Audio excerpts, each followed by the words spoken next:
கர்த்தருடைய பரிசுத்த நாமத்துக்கு மகிமை உண்டாவதாக. දෙවියන් වහන්සේගේ ශුද්ධ නාමයට මහිමය වේවා. எரேமியாவின் புஸ்தகம் 8ஆம் அதிகாரம் 18ஆம் வசனம் முதல் 22ஆம் வசனம் வரை வாசிப்போம். යෙරෙමියාගේ පොත 8 වන පරිච්ඡේදයේ 18 වන පදයේ සිට 22 වන පදයේ දක්වා කියවමු. நான் சஞ்சலத்தில் ஆறுதலடைந்ததை பார்த்தும் என் இருதயம் பரிச்சயமாயிருக்கிறது. இதோ சீயோனில் கர்த்தர் இல்லையோ, அதில் ராஜா இல்லையோ என்று என் ஜனமாயி குமாரத்தி தூர தேசத்திலிருந்து கூப்பிடும் சத்தம் கேட்கப்படுகிறது. ஆனால் அவர்கள் தங்கள் சுரூபங்களினாலும் அந்நியரின் மாயைகளினாலும் எனக்கு கோபம் உண்டாக்கினது என்ன என்கிறார். அறுப்பு காலம் சென்றது, கோடை காலமும் முடிந்தது, நாமும் ரட்சிக்கப்படவில்லை. என் ஜனமாகிய குமாரத்தின் காயங்களினால் நானும் காயப்பட்டேன். கரி கருத்திருக்கிறது, திகைப்பு என்னை பிடித்தது. கீலேயாத்திலே பிசிந்தைலம் இல்லையோ, ரணவைத்தியனும் அங்கே இல்லையோ, பின்ன ஏன் என் ஜனமாகிய குமாரத்தி சொஸ்தமடையாமற் போனாள்? When I would comfort myself against sorrow, my heart is faint in me. Behold, the voice of the cry of the daughter of my people, because of them that dwell in a far country. Is not the Lord in Zion? Is not her king in her? Why have they provoked me to anger with their graven images and with strange vanities? The harvest is past, the summer is ended, and we are not saved. For the hurt of the daughter of my people am I hurt. I am black. Astonishment hath taken hold on me. Is there no balm in Gilead? Is there no physician there? Why then is not the health of the daughter of my people recovered? අහෝ මාගේ දුක සනසා ගන්නට බැරි තරම්ය. මාගේ සිත මා තුළ ක්ලාන්ත වී තිබේ. බලව ස්වාමීන් වහන්සේ සියොන්නේ නැද්ද? ඇගේ රජ්ජරෝ ඈ තුලෙහි නැද්දයි අසන මාගේ දියණිය වන සෙනගගේ විලාප හඬ ඊතා දුර දේශයකින් ඇසෙන්නේය. ඔහු තමුන්ගේ කැපෝ පිළිම වලින්ද අන්‍යයන්ගේ නිෂ්ඵල රූප වලින්ද කුමට මා කෝප කළෝද? ගොයම් කපන කාලය පසුවිය. ග්‍රීෂ්ම කාලයේ කෙළවර විය. එහෙත් අපි නොගැලවුණෙමු. මාගේ දියණිය වන සෙනගගේ තුවාලය නිසා මම තුවාල ලැබ ශෝකයට පැමිණෙමි. විස්මපත්කමට මා අල්ලා ගත්තේය. ගෙලියතේ ගුගල් නැද්ද? එහි වෙදෙක් නැද්ද? ඇතනම් මාගේ දියණිය වන සෙනගගේ සුවය ලැබී නැත්තේ මක් නිසාද? 18ஆம் வசனத்தின்படி அநேக தேவனுடைய பிள்ளைகள் இந்த வருஷத்து கடைசி நாட்களிலே சஞ்சலம் உடையவர்களாக தங்களுடைய உள்ளான மனுஷனிலே இளைப்பாறுதல் அற்றவர்களாக இருக்கிறார்கள். 18 වන පදයට අනුව මේ වසර අවසානයේ බොහෝ සෙනග තමුන්ගේ සිත් තුළ විවිධාකාර ව්‍යාකූලතාවන් නැතුව සිතේ සැනසීමක් නැතුව ඔවුන් දකිනු ලබනවා. கர்த்தருக்கு மகிமை உண்டாவதாக. දෙවියන් වහන්සේට මහිමය වේවා. Glory be to God. Jeremiah chapter 8 verse 18 to 22. According to this verse 18, there are many children of God who are perplexed and troubled at this time of the year. கன்வென்ஷனின் 4வது நாள் தொடங்கிவிட்டது. රැස්වීම් මාලාවේ 4 වන දිනය ආරම්භ වී තිබෙනවා. This is the 4th day of our convention. தொடர்ந்து பலர் தேவ சமூகத்திலே இருக்கிறார்கள். என்றாலும் உள்ளான இளைப்பாறுதல் அற்றவர்களாக இருக்கிறார்கள். අඛණ්ඩව බොහෝ දෙනා දෙවියන් වහන්සේගේ අභිමුඛයේ රැඳී සිටියත් ඔවුන්ගේ සිත් අභ්‍යන්තරයන් තුල සැනසීමක් නැති තත්වයක ඔවුන් දකිනු ලබනවා. Although they continue to tarry in the presence of God, they have lost their inner rest. உள்ளான ஆறுதலை அடைய முயற்சிக்கிறார்கள். என்றாலும் இருதயம் பலட்சியமாகவே போய் கொண்டிருக்கிறது. ඇතුළාන්ත සිත තුළ සැනසීමක් ලබන්නට ඔවුන් උත්සාහ කරනවා.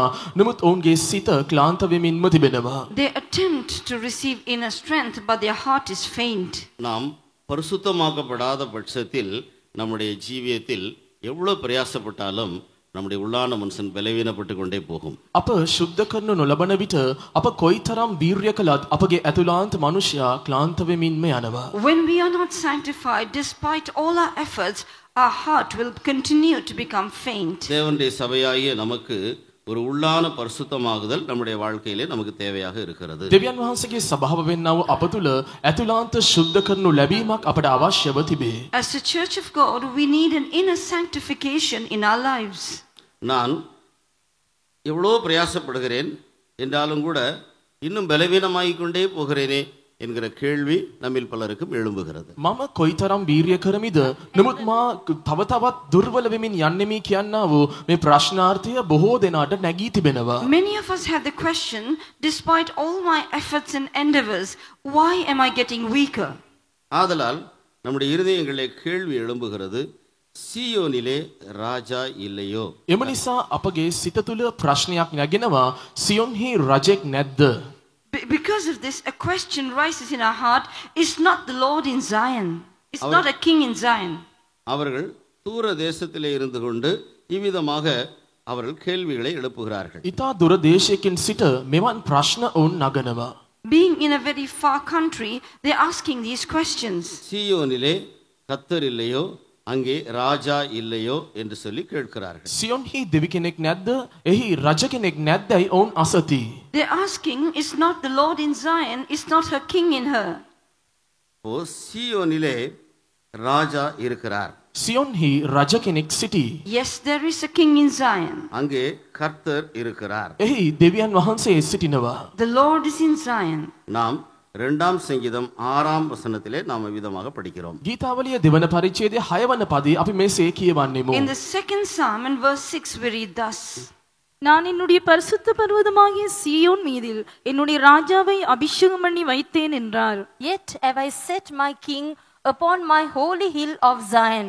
මම සියොන් නම් මාගේ පිරිසිදු කන්ද මතුයෙහි මාගේ රජුරුවන් පිහිටවීමේ කියනසේක. வெளிப்படுத்தல் 14 அதிகாரம் 1 வசனத்திலே நாம் விதமாக படிக்கிறோம். එලිදරව් 14 වන පරිච්ඡේදයේ පළවන පදයේ අපි එසේ කියවන්නෙමු. We read the same thing in Revelation chapter 14 and verse 1. அவர்கள் சிங்காசனத்துக்கு முன்பாகவும் 4 ஜீவன்களுக்கு முன்பாகவும் வெளிப்படுத்தல் 14:1. பின்பு நான் பார்த்தபோது இதோ சீயோன் மலையின் மேல் ஆட்டுக்குட்டியானவரையும் அவருடைய கூட அவருடைய பிதாவின் நாமம் தங்கள் நெற்றிகளில் எழுதப்பட்டிருந்த 144,000 பேரையும் நிற்க கண்டேன். And I looked, and lo, a lamb stood on the Mount Zion, and with him 144,000, having his father's name written in their foreheads. තවද බැටළු පැටවානන්ද උන්වහන්සේ සමග 1,44,000 දෙනෙක්ද සියන් කන්දේ සිටිනවා දුටිමි. උන්වහන්සේගේ නාමයේද උන්වහන්සේගේ පියාණන්ගේ නාමයේද ඔවුන්ගේ නළලවල ලියා තිබුණේය. 48 சங்கீதத்தின் 2 வசனம். 48 වන ගීතාවලිය දෙවන පදය. 48th Psalm and verse 2. வடதிசையில் உள்ள சீயோன் பர்வதம் வடிப்பான ஸ்தானமும் சர்வ பூமியின் மகிழ்ச்சியுமாயிருக்கிறது. அதுவே மகாராஜாவின் நகரம். Beautiful for situation, the joy of the whole earth is Mount Zion, on the sides of the north, the city of the great king. උතුරු පැත්තේ තිබෙන මහා රජුරුවන්ගේ නුවර වූ සියොන් කන්ද උසින් අලංකාරය මුළු පොළවට ප්‍රියකරුය. இங்கே இந்த 3 வசனங்களும் சீயோனிலே கர்த்தர் இருக்கிறார், அங்கே ராஜா இருக்கிறார் என்கிறதை அத்தாட்சிப்படுத்துகிறது. මේ පද තුනෙන් අපට සනාථ වන්නේ කුමක්ද නම් සියොන්හි දෙවියන් වහන්සේ සිටිනවා, සියොන්හි රජ කෙනෙක් සිටිනවා කියා අපට සනාථ වෙයි. These 3 verses prove to us that the Lord is in Zion and there is a king in Zion. இங்கே நம்முடைய பகுதியில் சீயோன் என்பது புதிய ஏற்பாட்டின் சபையை காண்பிக்கிறது. අපගේ පැත්තෙන් බලන විට සියොන කියා කියන විට නව ගිවිසුම් සභාව පෙන්눔 කරයි.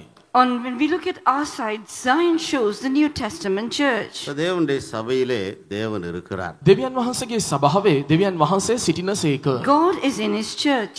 பரிசுத்தாவி பெற்ற அந்நிய பாஷை அடையாளத்தோடு பரிசுத்தாவி பெற்ற ஒவ்வொரு தேவனுடைய பிள்ளைகளுக்குள்ளும் பிரித்துவ தேவன் வாசம் பண்ணுகிறார். අන්භාෂා ලකුණු සමග ශුද්ධාත්මය ලැබූ සියලු දේව සෙනග සමග ත්‍රිත්වීය දෙවියන් වහන්සේ වාසය කරනසේක. The triune God is dwelling in the hearts of every child of God who has received the baptism of the Holy Spirit with the evidence of speaking in tongues. ஆனால் நானும் ஆறுதல் இல்லாமல் சஞ்சலப்பட்டு கொண்டிருக்கிறேன்.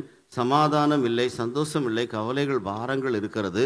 எவ்வளோ பிரயாசப்பட்டாலும் கூட இன்னும் கூட நான் பலவீனப்பட்டு கொண்டே போய் கொண்டிருக்கிறேன் உள்ளான மனுஷன்லே என்று உணர்கிறீர்கள். නමුත් මම කිසිදු සැනසීමක් නැතුව ව්‍යාකූලත්වයෙන් යුක්තව සිත තුළ කිසිදු ආකාර නිශ්චල භාවයක් නැතුව ශෝකයෙන් සිටිමි කියා මේ ස්ථානයේ පවසනු ලබනවා. But you are saying that I am restless and I have no peace and I am perplexed and I have sorrow in me. Despite all my endeavors, I am still getting weak.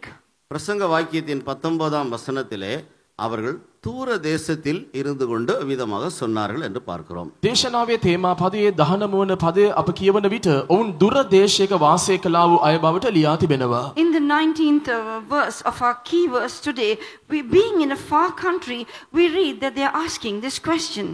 பலரும் கூட்டங்களுக்கு தேவ சமூகத்துக்கு ஒழுங்காக வருகிறவர்களாக இருக்கலாம், சிலர் எப்போதாவது வந்து போகிறவர்களாக இருக்கலாம், சிலர் ஞாயிற்றுக்கிழமை மட்டும் வந்து போகிறவர்களாக இருக்கலாம். இப்படி பல நிலவரத்திலே நாம் காணப்படுகிறோம். සමහරු දෙවියන් වහන්සේගේ අභිමුඛයට රැස්වීම වලට විටින් විට එන්නා වූ අයව සිටින්න පුළුවන්, දිනපතා එන්නා වූ අයව සිටින්න පුළුවන්. නැතොත් ඉරුදින රැස්වීමට පමණක් සහභාගී වෙන්නා වූ අයව සමහරු සිටින්න පුළුවන්. Many of you here may be those who are attending all the prayers and meetings in the church.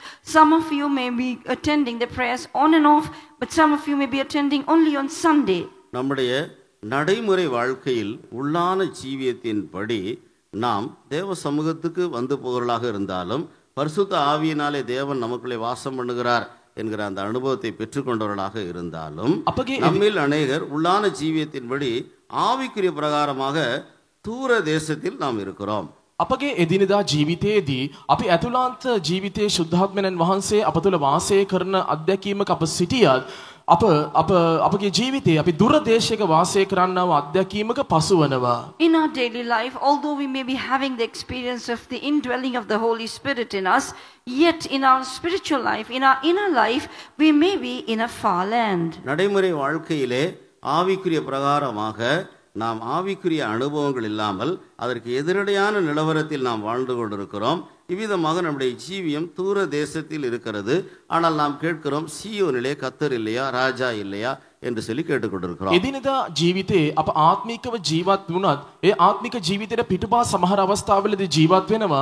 ඒ අවස්ථාවලදී අපි අසන්නේ කුමක්ද නම් සියොන්හි රජ කෙනෙක් නැද්ද කියා අසමින් අපි දුර දේශයක වාසය කරන්නා වූ අත්දැකීමක පසුවන්නෙමු. In our daily life, despite having the Holy Spirit in us, there are times we do things against God in our lives, and being now living in a far off land, we are asking, is there no king in Zion? நாம் நடைமுறை வாழ்க்கையிலே நம்முடைய உள்ளான ஜீவியத்தின்படி நாம் தேவனுடைய சபையின் அல்லது புதிய ஏற்பாட்டு சபையின் பிரஜைகள் என்கிற அந்த நிலவரத்தில் நாம் ஜீவிக்க வேண்டும். අප එදිනෙදා ජීවිතයේ ශුද්ධාත්මයන් වහන්සේ ලැබුවා වූ අප උන්වහන්සේගේ සභාව තුළ සමාජිකයන් කියන්නා වූ තත්වයක අපි දකිනු ලැබිය යුතුයි. In our daily life, in our inner life, we must be in a state where we are citizens of the church of God. நாம் இந்த உலகத்தில் இருந்தாலும் நாம் இந்த உலகத்தார் அல்ல. අප මේ ලෝකයේ සිටියත් මේ ලෝකයට අයිති අය නොවේය. Even though we are living in this world, we are not of this world. இந்த புதிய ஏற்பாட்டு காலத்தில் ஒரு பெரிய ஒரு அற்புதமான ஒரு காரியம் என்னவென்று சொன்னால், இது இவ்விதமான ஒரு கூட்டம் தேவனுடைய ஜனங்கள் இந்த பாவம் நிறைந்த உலகத்தில் கர்த்தருக்குள் ஜீவிக்கிறது தான் ஒரு பெரிய அற்புதமாக இருக்கிறது. මේ නවකිවිසුම් කාලයේ සිද්ධ වී තිබෙනා වූ මහත් පුදුමය කුමක්ද නම් මේ පාපයෙන් පිරුණා වූ මේ මහත් ලෝකයේ උන්වහන්සේ උදෙසා ජීවත් වෙන්නා වූ මේ සෙනග කණ්ඩායම මහත් පුදුමයක්ව සිටිනවා. In this New Testament times, the greatest wonder is that in a world filled with sin, there is a group of people who are living in this manner for the Lord. நம்மில் பலரும் இந்த உலக வழக்கத்துக்கு ஏற்றவாறு ஜீவிப்பதில்லை. தேவனுடைய சத்தியத்தின் அடிப்படையில் சத்தியத்துக்கு ஏற்றவாறு ஜீவிக்கலாக இருக்கிறோம். අපගෙන් සමහර අය මේ ලෝකයේ ආකාරයෙන් ජීවත් නොවි උන්වහන්සේ දුන්නා වූ සත්‍යතාවයට අනුකූලව ජීවත් වෙන්නා වූ අයව සිටින්නෙමු. Many of us here are not those who walk in the ways of the world, but we walk according to the truths which the Lord has given us. பாவம் துன்மார்க்கம் நிறைந்த இந்த பூமியிலே இவ்விதமாக நாம் ஜீவிப்பது என்பது இது ஒரு பெரிய அற்புதம். පාපය දුෂ්ටකම පිරුණා වූ මේ මහත් ලෝකයේ මෙලෙස අපි ජීවත් වීම මහත් පුදුමයක්ව තිබේ. Living such a life in the midst of a sinful and world filled with sin and iniquity is a great wonder. இயேசு என்ன சொல்லுகிறார்? இதோ நானும் கர்த்தர் எனக்கு கொடுத்த பிள்ளைகளும் சீயோன் பருவத்தில் வாசமா இருக்கிற சேனைகளின் கர்த்தரால அற்புதங்களாக அடையாளங்களாக இருக்கிறோம். යේසුස් වහන්සේ කුමක්ද කීවේ? මෙන්න මමද උන්වහන්සේ මට දුන් දරුවෝද සියොන් කන්දේ උන්වහන්සේට පුදුමහා ලකුණු වන්නෙමු. What has the Lord said? Behold, I and the children whom the Lord hath given me are for signs and for wonders in Israel. எனவே சத்தியத்துக்கு ஒத்த ஒரு வாழ்க்கை நாம் வாழ வேண்டும் என்று கர்த்தர் நம்மை குறித்து எதிர்பார்க்கிறார். එම නිසා සත්‍යතාවයට ඔබින ජීවිතයක් අපි ගත කළ යුතුයයි ස්වාමින් වහන්සේ අපගෙන් බලාපොරොත්තු වනසේක. The Lord expects that we should live a life in accordance with the truth. எபிரேயர் 12ஆம் அதிகாரம் 22ஆம் வசனம் முதல் நாம் பார்க்கும்போது, நாம் சீயோன் மலையினிடத்திற்கும் ஜீவனுள்ள தேவனுடைய நகரமாகிய பரம எருசலேமினிடத்திற்கும் வந்து சேர்ந்திருக்கிறோம் என்று சொல்லுகிறார். හෙබ්‍රෙව් 12 වන පරිච්ඡේදයේ 22 වන පදයේ අප කියවන විට අප සියොන් කන්දටත් උන්වහන්සේගේ නුවර වූ ස්වර්ගීය යෙරුසලෙමටත් ළඟා වී සිටින බවට ලියා තිබෙනවා. Reading from Hebrews chapter 12 and verse 22, we understand that we are now come unto Mount Zion and unto the city of the living God, the heavenly Jerusalem. நீங்களோ மனம் திரும்பி ஞானஸ்தானம் பெற்று பரிசுத்த ஆவியின் அபிஷேகம் பெற்ற தேவனுடைய பிள்ளைகள் இப்பொழுதே அவர்கள் ஆவிக்குரிய பிரகாரமாக சீயோனிலும் பரம எருசலேமிலும் காணப்படுகிறார்கள். පසුතැවිලි වී බෞතිස්මය ගෙන ශුද්ධාත්මය ලැබූ අය ආත්මික ප්‍රකාරයෙන් සියෝනේ සහ නව යෙරුසලමේ ඔවුන් දකිනු ලබයි. Children of God who have repented of their sins, who have received water baptism and are spirit baptized, are already in Zion and New Jerusalem. நாம் கர்த்தருடைய ரகசிய வருகையில் எடுத்துக்கொள்ளப்பட்டு நித்தியம் ஸ்தாபிக்கப்படும் போது பிரதிஷ்டில தேவனுடைய ஊழியர்கள் நித்தியத்தில் சீயோன் மலையில் இயேசுவோடு காணப்படுவார்கள்.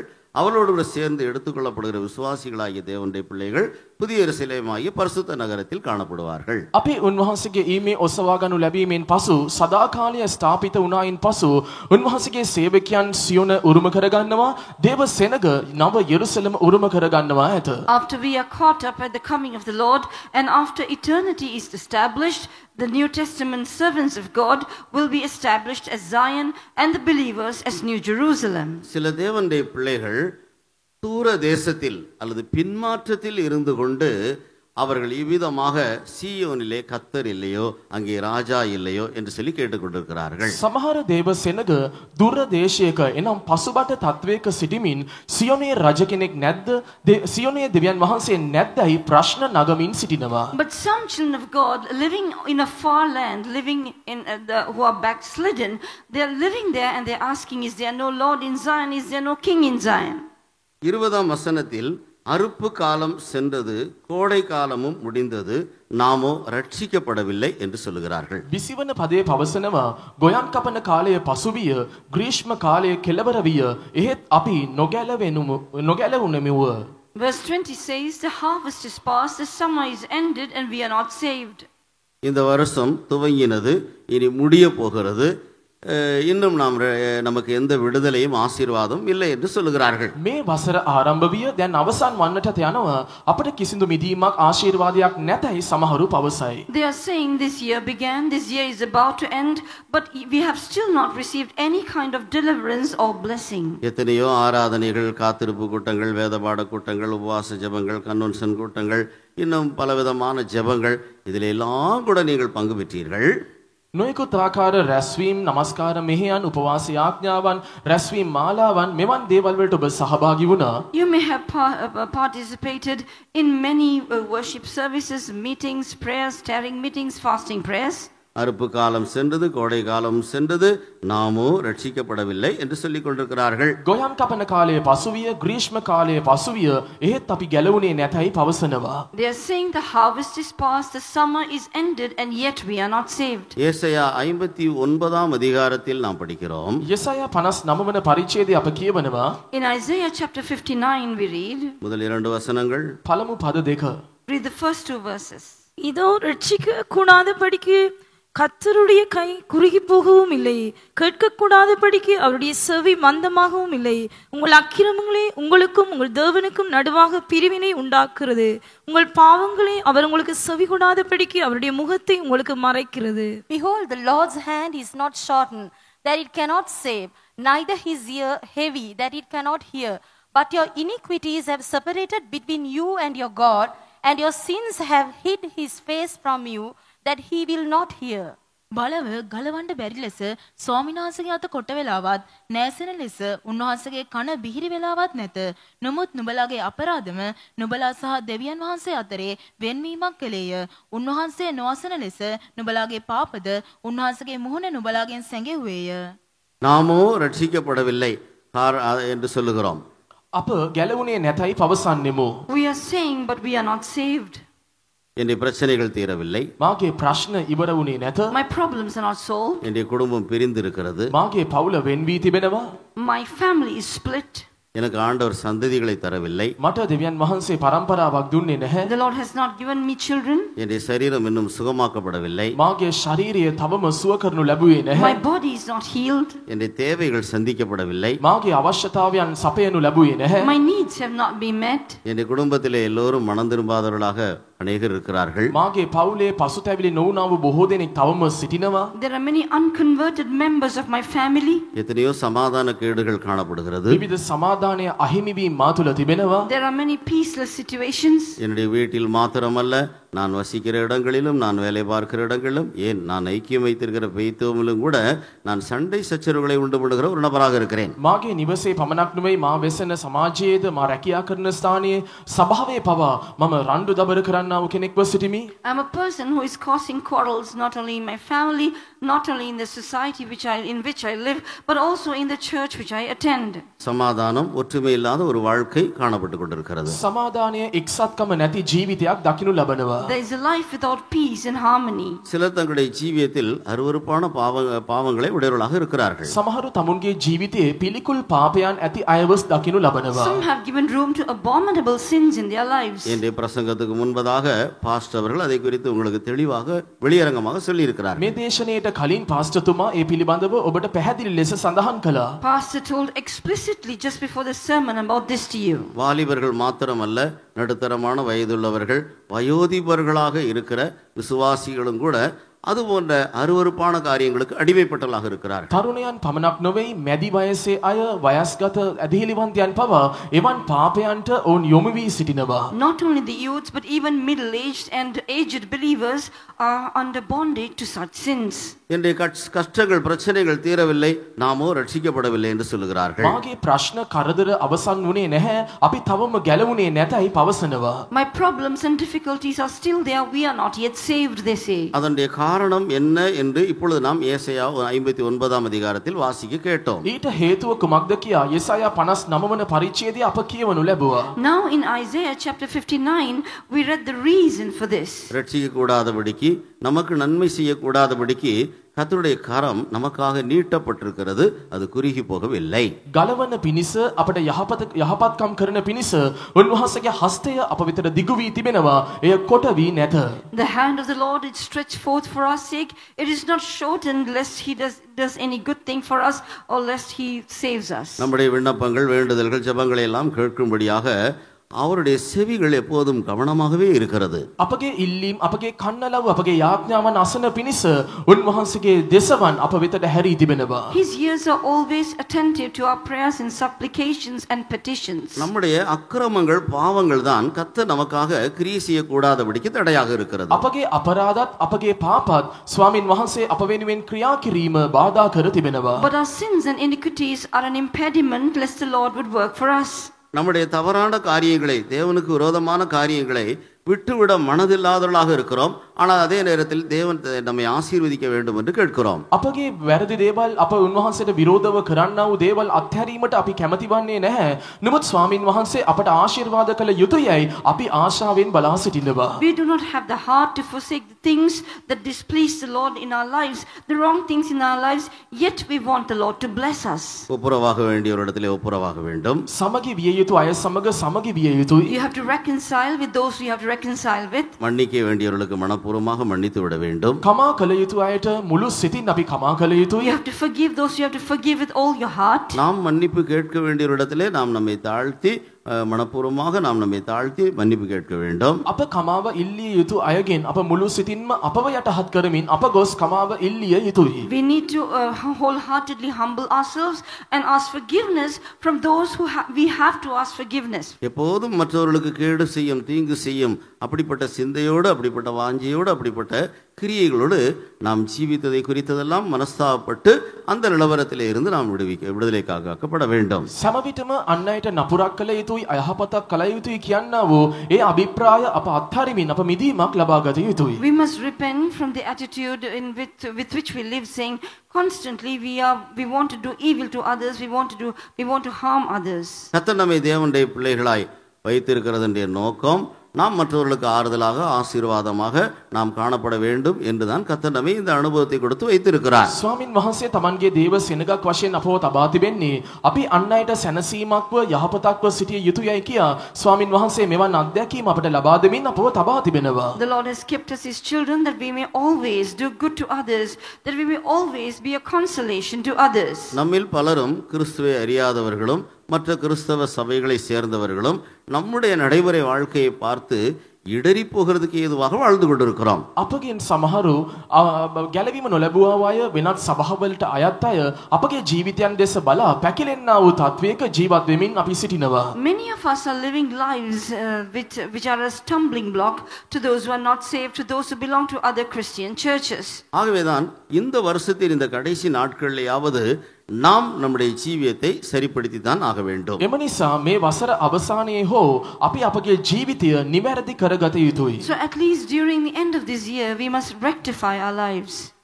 இப்படி நாம் நம்மை சரிப்படுத்தி கொண்டு நாம் கர்த்தரை நோக்கி பார்க்க வேண்டும். මෙසේ අපව නිවැරදි කර ගනිමින් අපි උන්වහන්සේ දෙස බැලිය යුතුයි. We must rectify our lives and we must look unto the Lord. பழைய ஏற்பாட்டு சபை இவ்விதமாக காணப்பட்டது. පුරාණ ගිවිසුම් සභාව මෙසේ දකිනු ලැබුවා. This was the state of the Old Testament புதிய church. ஏற்பாட்டின் சபையிலும் இவ்விதமான ஒரு ஆவிக்குரிய நிலை காணப்படுகிறது.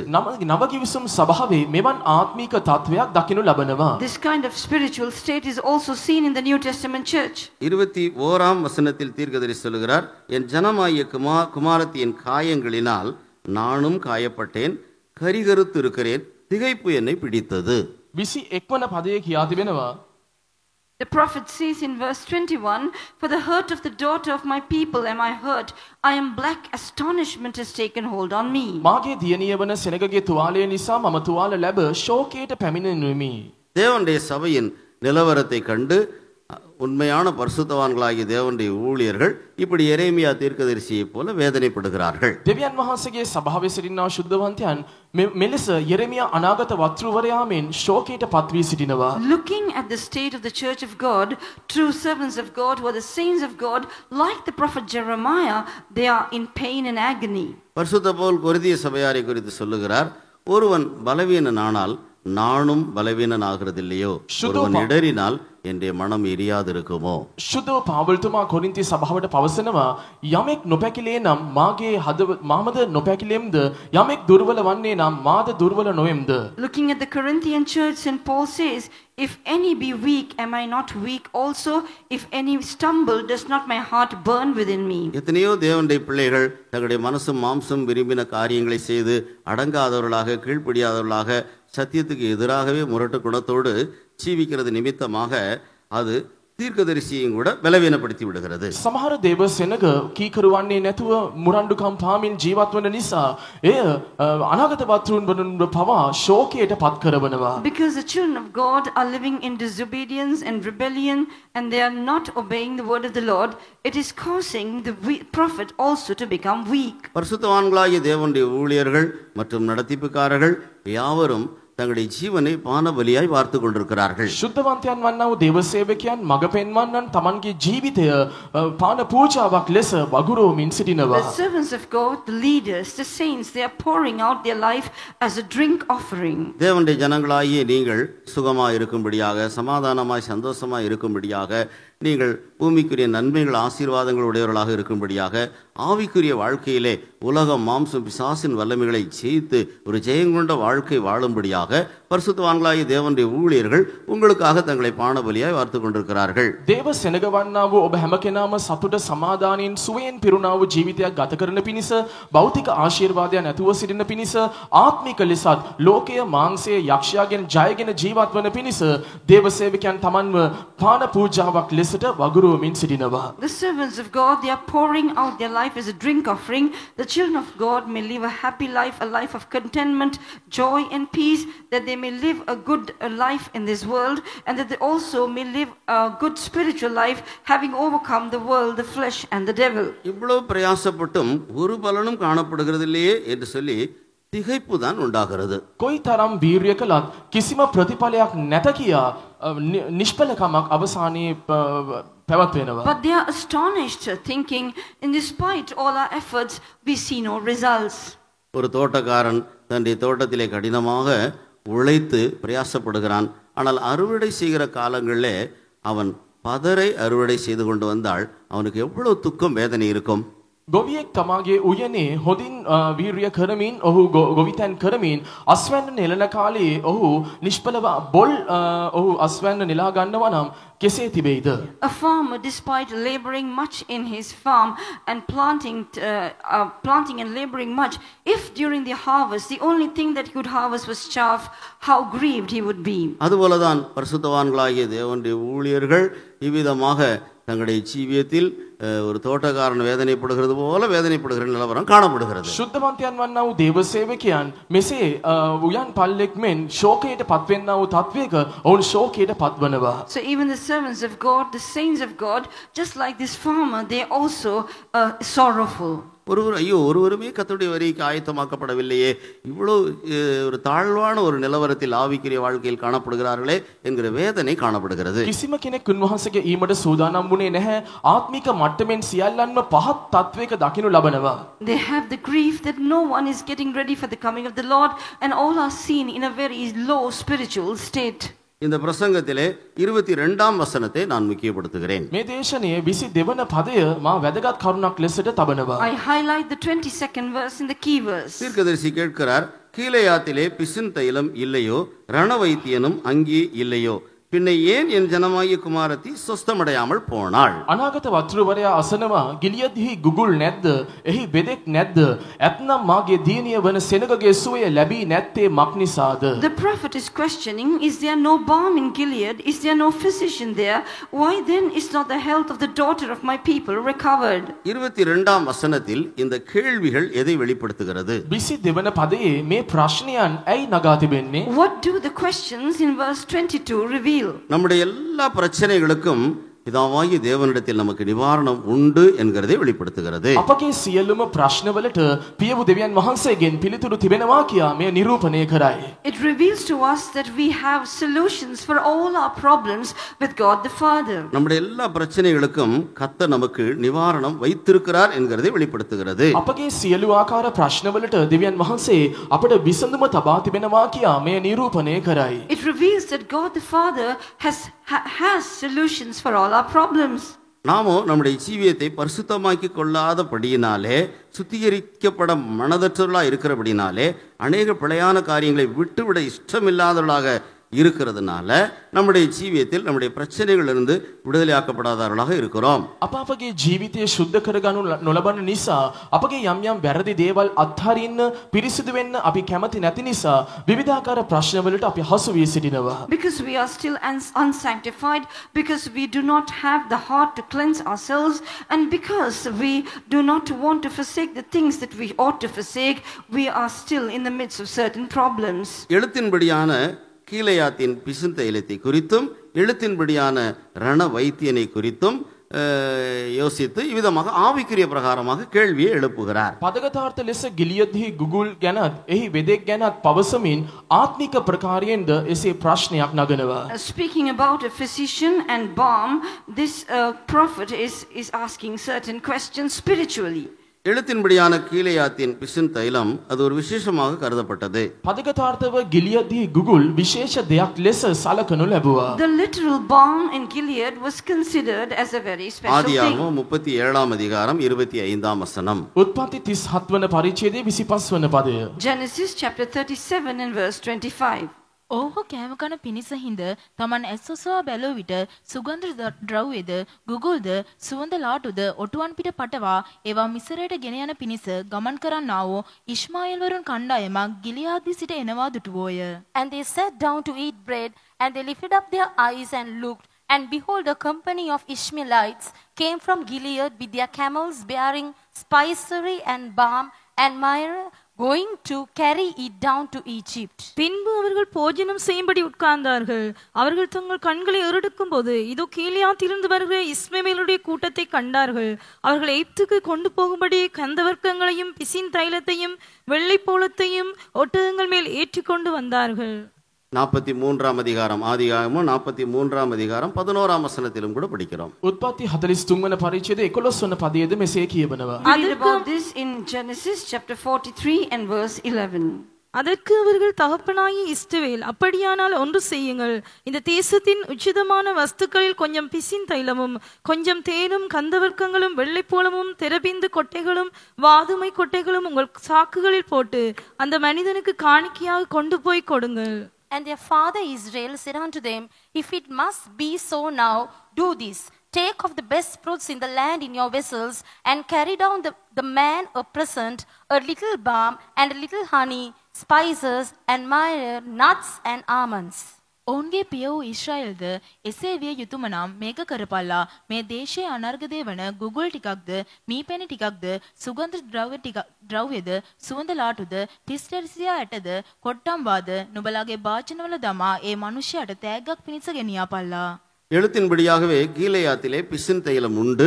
அது விசேஷமான ஒன்றாக கருதப்பட்டது. පදාර්ථව ගිලියත්හි ගුගුල් තිබුණා. එය විශේෂ දෙයක් ලෙසට සලකනු ලැබුවා. There was a literal balm of Gilead, and it was considered as a very special thing.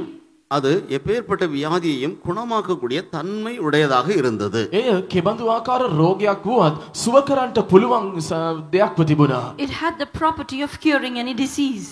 நம்முடைய ஜீவியத்தில் ஆவிக்குரிய பிரகாரமாக இந்த கீலேயாத் என்பது இந்த உலகத்தை காண்பிக்கிறது. இந்த உலகமானது கீலேயாத்தை போல் இருக்கிறது. ආත්මීකව අපගේ ජීවිතයේ මේ ගුගුල් කියන විට එය මේ ලෝකය පෙන්눔 කරනවා. Spiritually, this balm of Gilead, spiritually Gilead shows the world.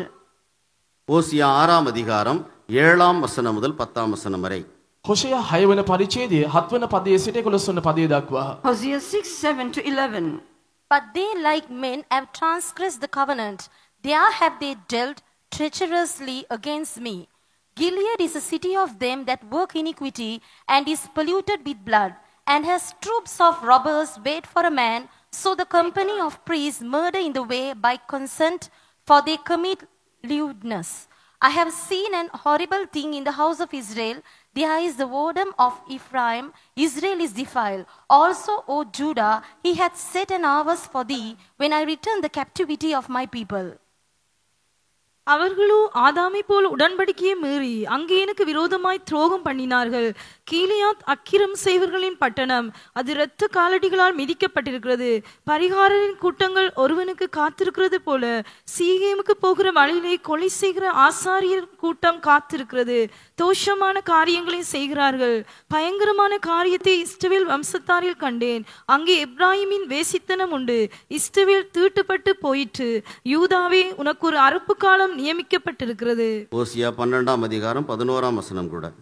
හොෂයා 12 වන පරිච්ඡේදයේ 11 වන පදයේ සිට. Read also Hosea chapter 12 and verse 11. ගිලියත්හි අයුක්කමද ඔහු සාමුලිම නිෂ්ඵලකමය. ඔහු ගිලියත්හිදී ගොනුන් පූජා කරති. එසේය ඔවුන්ගේ පූජාසනද කෙතේ හීවිටි පිට තිබෙන ගල් ගොඩවල් මෙන්ය. Is there iniquity in Gilead? Surely they are vanity. They sacrifice bullocks in Gilgal. Yea, their altars are as heaps in the furrows of the fields. கீலேயாத் அக்கிரம ஸ்தலமோ? ஆம், அவர்கள் அபத்தரானார்கள். கில்காலிலே காளைகளை பலியிடுகிறார்கள். அவர்களுடைய பீடங்கள் வயல் வரப்புகளில் இருக்கிற கற்குவியலை போல் இருக்கிறது. கீலேயாத் அக்கிரம ஸ்தலமோ?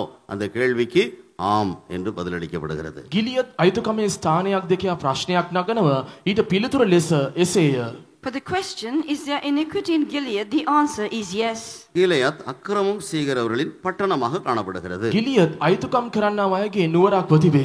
Gilead was a city of those who commit iniquity. இந்த உலகமானது கீலேயாத்தை போன்றதாக இருக்கிறது. මේ ලෝකය ගිලියත් වැනිය.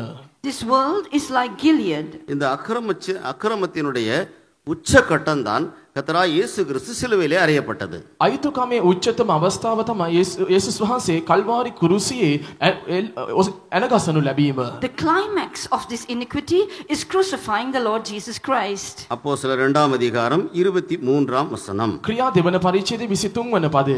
Acts chapter 2 and verse 23. දෙවියන් වහන්සේගේ නියමය වූ මන්ත්‍රණය සහ පෙර දැනගැන්ම ලෙස බාර දෙන ලදුව නුඹලා විවස්ථාව නොසලකන අය ලවා කුරුසියෙහි එනගස්වා මැරවූහුය. Him being delivered by the determinate counsel and foreknowledge of God, he have taken, and by wicked hands have crucified and slain.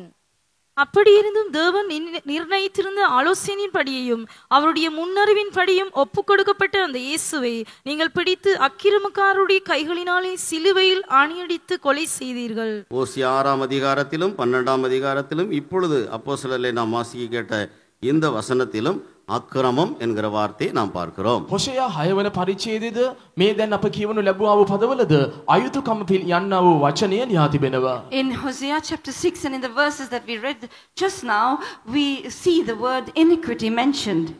අක්‍රමකාරர் கிறிஸ்துவை சிலுவையிலே அறைந்து கொண்டார்கள். අයුතුකම් කරන්නන් ක්‍රිස්තුස් වහන්සේව කුරුසියේ ඇන ගැසුවෝය. These workers of iniquity, they crucified the Lord Jesus Christ. கீலேயாத்திலே பிசின் தைலம் இல்லையோ என்கிறதான அந்த கேள்விக்கான பதில் என்ன? ගිලියද්හි ගුගුල් නැද්ද යන්නේ ප්‍රශ්නයට පිළිතුරු කුමක්ද? What is the answer for the question, is there no balm in Gilead? அக்கிரமமும் பாவமும் அசுத்தமும் நிறைந்ததான இந்த உலகத்தில் பிசின் தைலம் உண்டு. இயேசு கிறிஸ்துவினுடைய ரத்தம் பிசின் தைலமாக சிந்தப்பட்டிருக்கிறதே. අයුතුකමද පාපයේද දුෂ්ටකමද අධික වී තිබෙනා වූ මේ ලෝකේ ගුගුල් තිබෙනවා. එනම් යේසුස් වහන්සේගේ ලේව තිබෙනවා. There is balm in this world that is abounding with wickedness and sin and iniquity.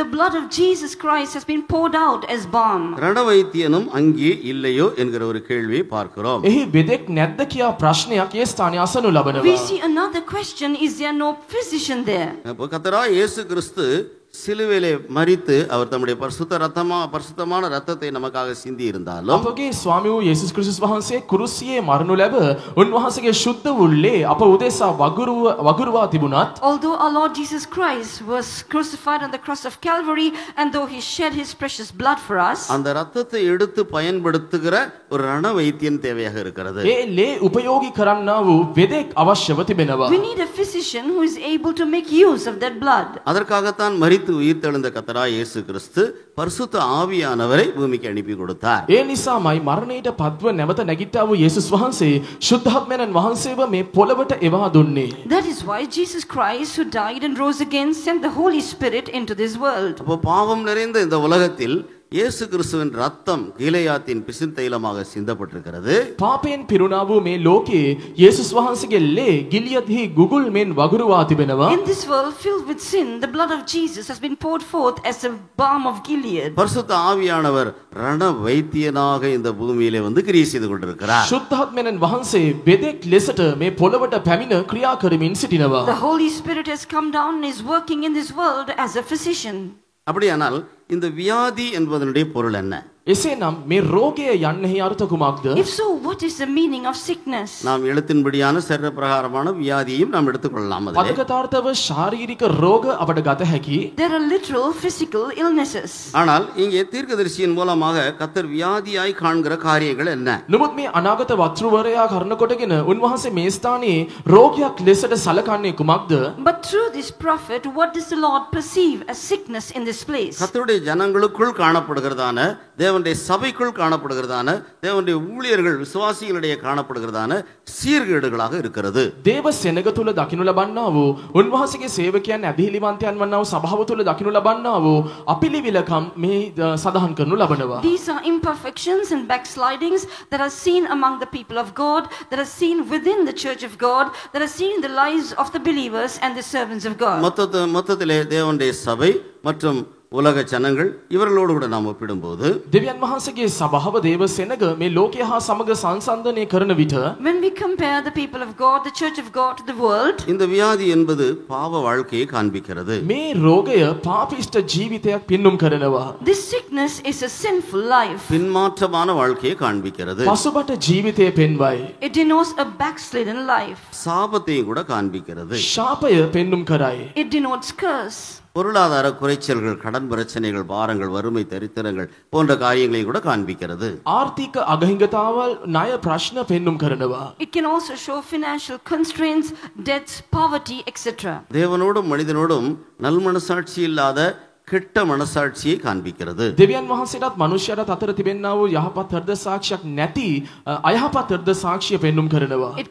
It shows a conscience that is not true with God and man. சமாதானம், இளைப்பாறுதல் இல்லாத ஒரு வாழ்க்கையை காண்பிக்கிறது. සමාදානය සැනසීම නැති ජීවිතයක් පෙන්නුම් කරනවා. It shows a life without rest and consolation. கவலைகள், பாரங்கள், கொடூரமான குணங்கள் இவைகளையும் வெளிப்படுத்துகிறது. දුක බර භයානක තත්වයන් පෙන්눔 කරනවා. It shows problems, burdens, and wicked natures. தேவ அன்பினால் நிறைந்து வாழ வேண்டிய தேவனுடைய பிள்ளைகள் சுபாவ அன்பு இல்லாதவர்களாக வாழ்கிற ஒரு காலகட்டமாக இருக்கிறது. දේව ප්‍රේමය ඇතුව ජීවත් විය යුතු සෙනග ජන්ම ස්නේහවත් නැති තත්වයක සිටින්නා වූ තත්වය පෙන්눔 කරනවා. We are living during a period where the children of God who should live with divine love are living without even natural affection. சுபாவ அன்பு என்று சொன்னால் ஒரு புருஷன் மனைவியை நேசிக்க வேண்டும், மனைவி புருஷனை நேசிக்க வேண்டும், பெற்றோர் பிள்ளைகளை நேசிக்க வேண்டும், பிள்ளைகள் பெற்றோரை நேசிக்க வேண்டும்.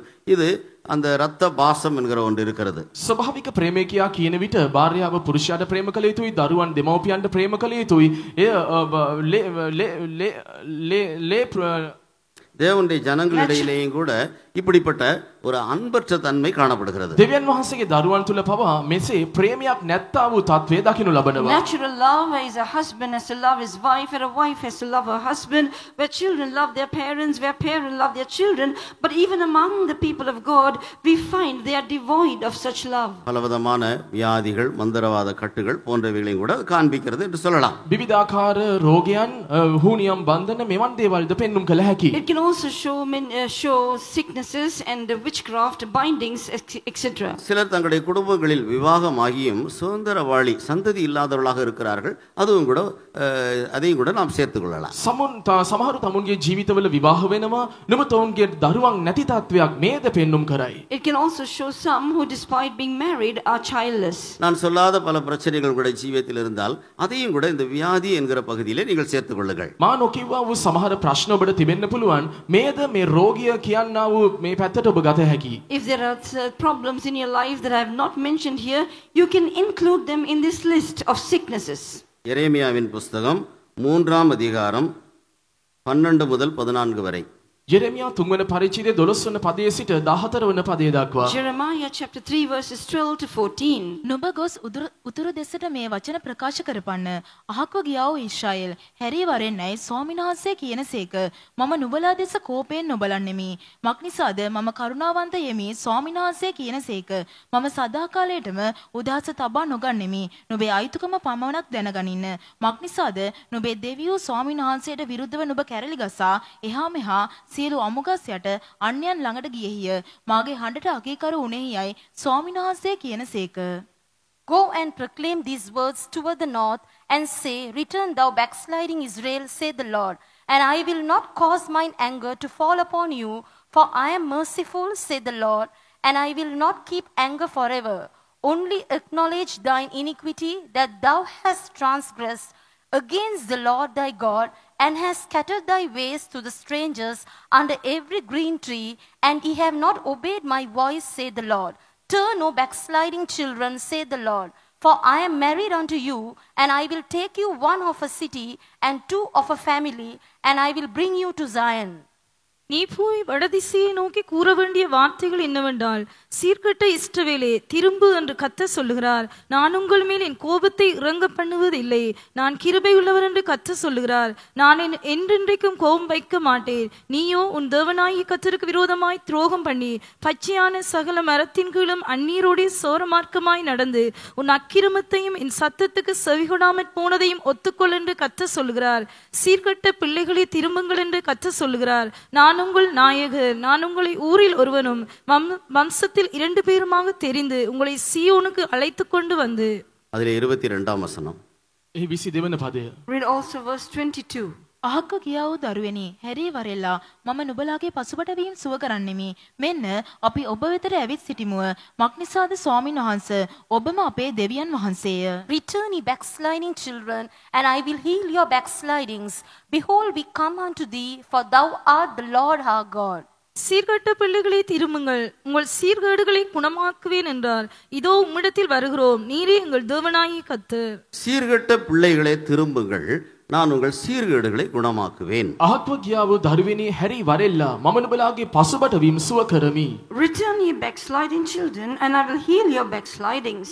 இவ்வளவு நேரம் கேட்டதான வார்த்தைகள் ஒருவேளை உங்களுடைய இருதயங்களை பாரப்படுத்தி உங்களுடைய உள்ளான மனுஷனை பலவீனமடைய அல்லது களைத்து போக செய்திருக்கும். මෙපමණ වෙලා ඔබ ඇසුවා වූ වචන ඔබගේ සිත බර කරමින් ඔබගේ ඇතුළාන්ත මනුෂ්‍යයා නැතහොත් සිත ක්ලාන්ත කර ඇති. All the words that you heard thus far may have burdened your heart and made your inner man weary. நம்முடைய குற்றங்குறைகளை எல்லாம் வந்து இந்த வருஷ கடைசியில் நம்மகிட்ட இந்த பாச சொல்லிட்டு இருக்கிறாரேன்னு சொல்லி உங்களோட உள்ளான மனுஷன் அப்படி சோர்ந்து போயிருக்கும். අපගේ අඩුවැරදිකම් පිළිබඳව මේ වසර අවසානයේ මේ පාස්ටර්තුමා මෙසේ පවසනවා කියා ඔබගේ ඇතුළාන්ත සිත තුළ ක්ලාන්ත භාවයක් ඇති වී ඇති. Your inner man may have become faint, saying this pastor is relating all our faults and shortcomings at the end of this year.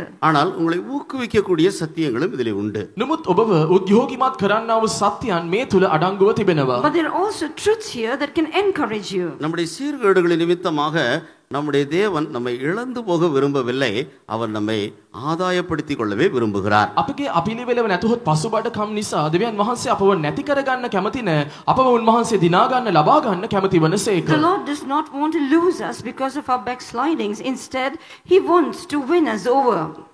உன் சீர்கேடுகளின் நிமித்தமாக நான் உன்னை அடிப்பேன், உன்னை துரத்தி விடுவேன், இப்படியெல்லாம் அவர் சொல்லவில்லை. පසුබඩකම් නිසා මම නුඹට පහර දෙමි, මම නුඹව පළවා හරින්නෙමි කියා මෙහි පවසා නැහැ.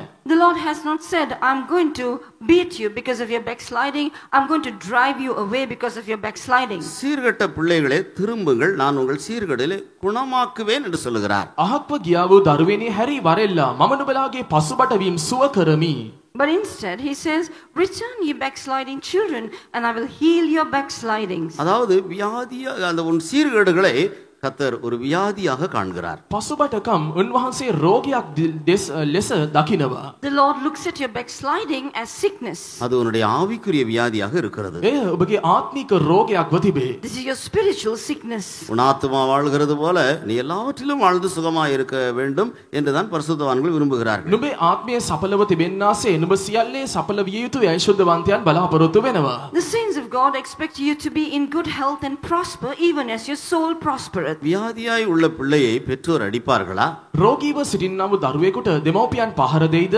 Which parents spank a child who is sick? அந்த சந்தர்ப்பத்தில் தான் அந்த பிள்ளைகளின் மீது தங்களுக்கு அதிகமான அன்பை வெளிப்படுத்துவார்கள், அதிகமாக பரிதாபப்படுவார்கள், சுகமாக்கும்படியான கிரியைகளை செய்வார்கள். ඒ අවස්ථාවලදී ඒ දරුවන් කෙරෙහි දෙමව්පියන් බොහෝසෙයින් අනුකම්පාවත් ප්‍රේමයක් දක්වනවා. ඒ දරුවන්ව සුව කර ගැනීමට ඔවුන් උත්සාහ කරනවා. It is during that time they will show more love and compassion towards the child, and they will take every effort to heal the child. நல்ல ஒரு தாயோ தகப்பனோ தன்னுடைய பிள்ளைகள் வியாதிப்படும் போது அவர்கள் தங்களுடைய புசிப்பு, குடிப்பு, தங்களுடைய தூக்கம் இவைகளையெல்லாம் கூட வெறுத்து அந்த பிள்ளையுடைய சுகத்துக்காக பிரயாசப்படுகிறார்கள். මමක් පියෙක් තමාගේ දරුවා රෝගී වූ විට ඔවුන්ගේ ආහාර පාන ඔවුන්ගේ නිින්ද පවා සමහර විට කැප කරමින් දරුවන් උදෙසා ඔවුන් වීරිය කරමින් ඔවුන්ගේ සුවය පතනවා. Good parents, when their child falls sick, they will sacrifice their food, their drink, and even their sleep, and they will do everything they can for the child to be restored back to health. பலவிதமான பின்மாற்றங்கள், அக்கிரமங்கள், பாவங்கள் உள்ளவர்களை பார்த்து சீர்கெட்ட பிள்ளைகளே திரும்புங்கள், நான் உங்கள் நாயகர் என்று கூட அவர் சொல்லுகிறார். විවිධාකාර පාපයන් පසුබටකම් අපලිවෙලකම් දකින්නා වූ උන්වහන්සේ පවසන්නේ කුමක්ද? නුඹලාගේ පසුබට වීම වලින් හැරි වරෙල්ලා මම නුඹලාගේ ස්වාමියාය. Looking at the children of God who have backslidden because of their sins and iniquities and wickedness, He looks at them and says, return unto me, I am your Lord. பலவிதமான குற்றங்குறைகள், கரை, திரை, பிழை போன்ற காரியங்கள் இருந்தும் கூட அவர் நம்மை பார்த்து நீ என்னுடைய மனைவி, நான் உன்னுடைய புருஷன் என்று சொல்லுகிறார். විවිධ අඩුකම් රැලි කැලල් දකිනු ලැබුවත් උන්වහන්සේ පවසන්නේ කුමක්ද? නුඹ මාගේ භාර්යාවය, මම නුඹේ ස්වාමියාය. Despite the fact that we have many faults and shortcomings and blemishes in us, the Lord looks at us and says, you are my wife, I am my husband, I am your husband. உண்மையாகவே தேவனுடைய வார்த்தையின் வெளிச்சத்திலே நாம் உணர்ந்து மனஸ்தாபப்பட்டு நம்முடைய உள்ளம் உடையுமானால் நாம் என்ன சொல்லுவோம்? උන්වහන්සේගේ වචනේ ආලෝකයේ ඉදිරියේ අපගේ සිත කැඩෙනවා නම් සැබවින්ම අප පවසන්නේ කුමක්ද? In the light of the word of God, in the revelation of the word of God, if we repent and if our hearts are truly broken, what do we say? என் தேவன் என்னை அநியாயமா நேசிக்கிறார் என்று சொல்லுவோம். මාගේ දෙවියන් වහන්සේ මාට නිරපරාදී මට ප්‍රේම කරනසේක. My God loves me without reason. அதாவது என்னுடைய குற்றங்குறைகள் நிமித்தமாக என்னுடைய கழுத்துல தூக்கு கயிறு தான் மாட்டப்பட வேண்டும், மரண தண்டனை தான் கொடுக்கப்பட வேண்டும். அவரோ தம்முடைய அன்பின் கயிற்றினால் என்னை இழுத்து கொண்டு வருகிறார். මගේ අඩුපාඩුකම් දැස බලන විට හරිනම් මාගේ බෙල්ලේ එල්ලුම් ගහ තමයි පැමිණිය යුතු.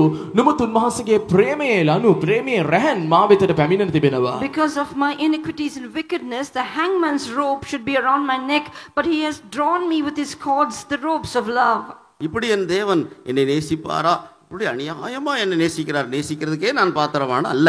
මෙසේ දෙවියන් වහන්සේ මට නිරපරාධය ප්‍රේම කරනවා. මෙසේ උන්වහන්සේ මට ප්‍රේම කරන්න මම සුදුසෙක් නොවේ. I am not at all worthy for the Lord to love me, but unworthy as I am, he loves me.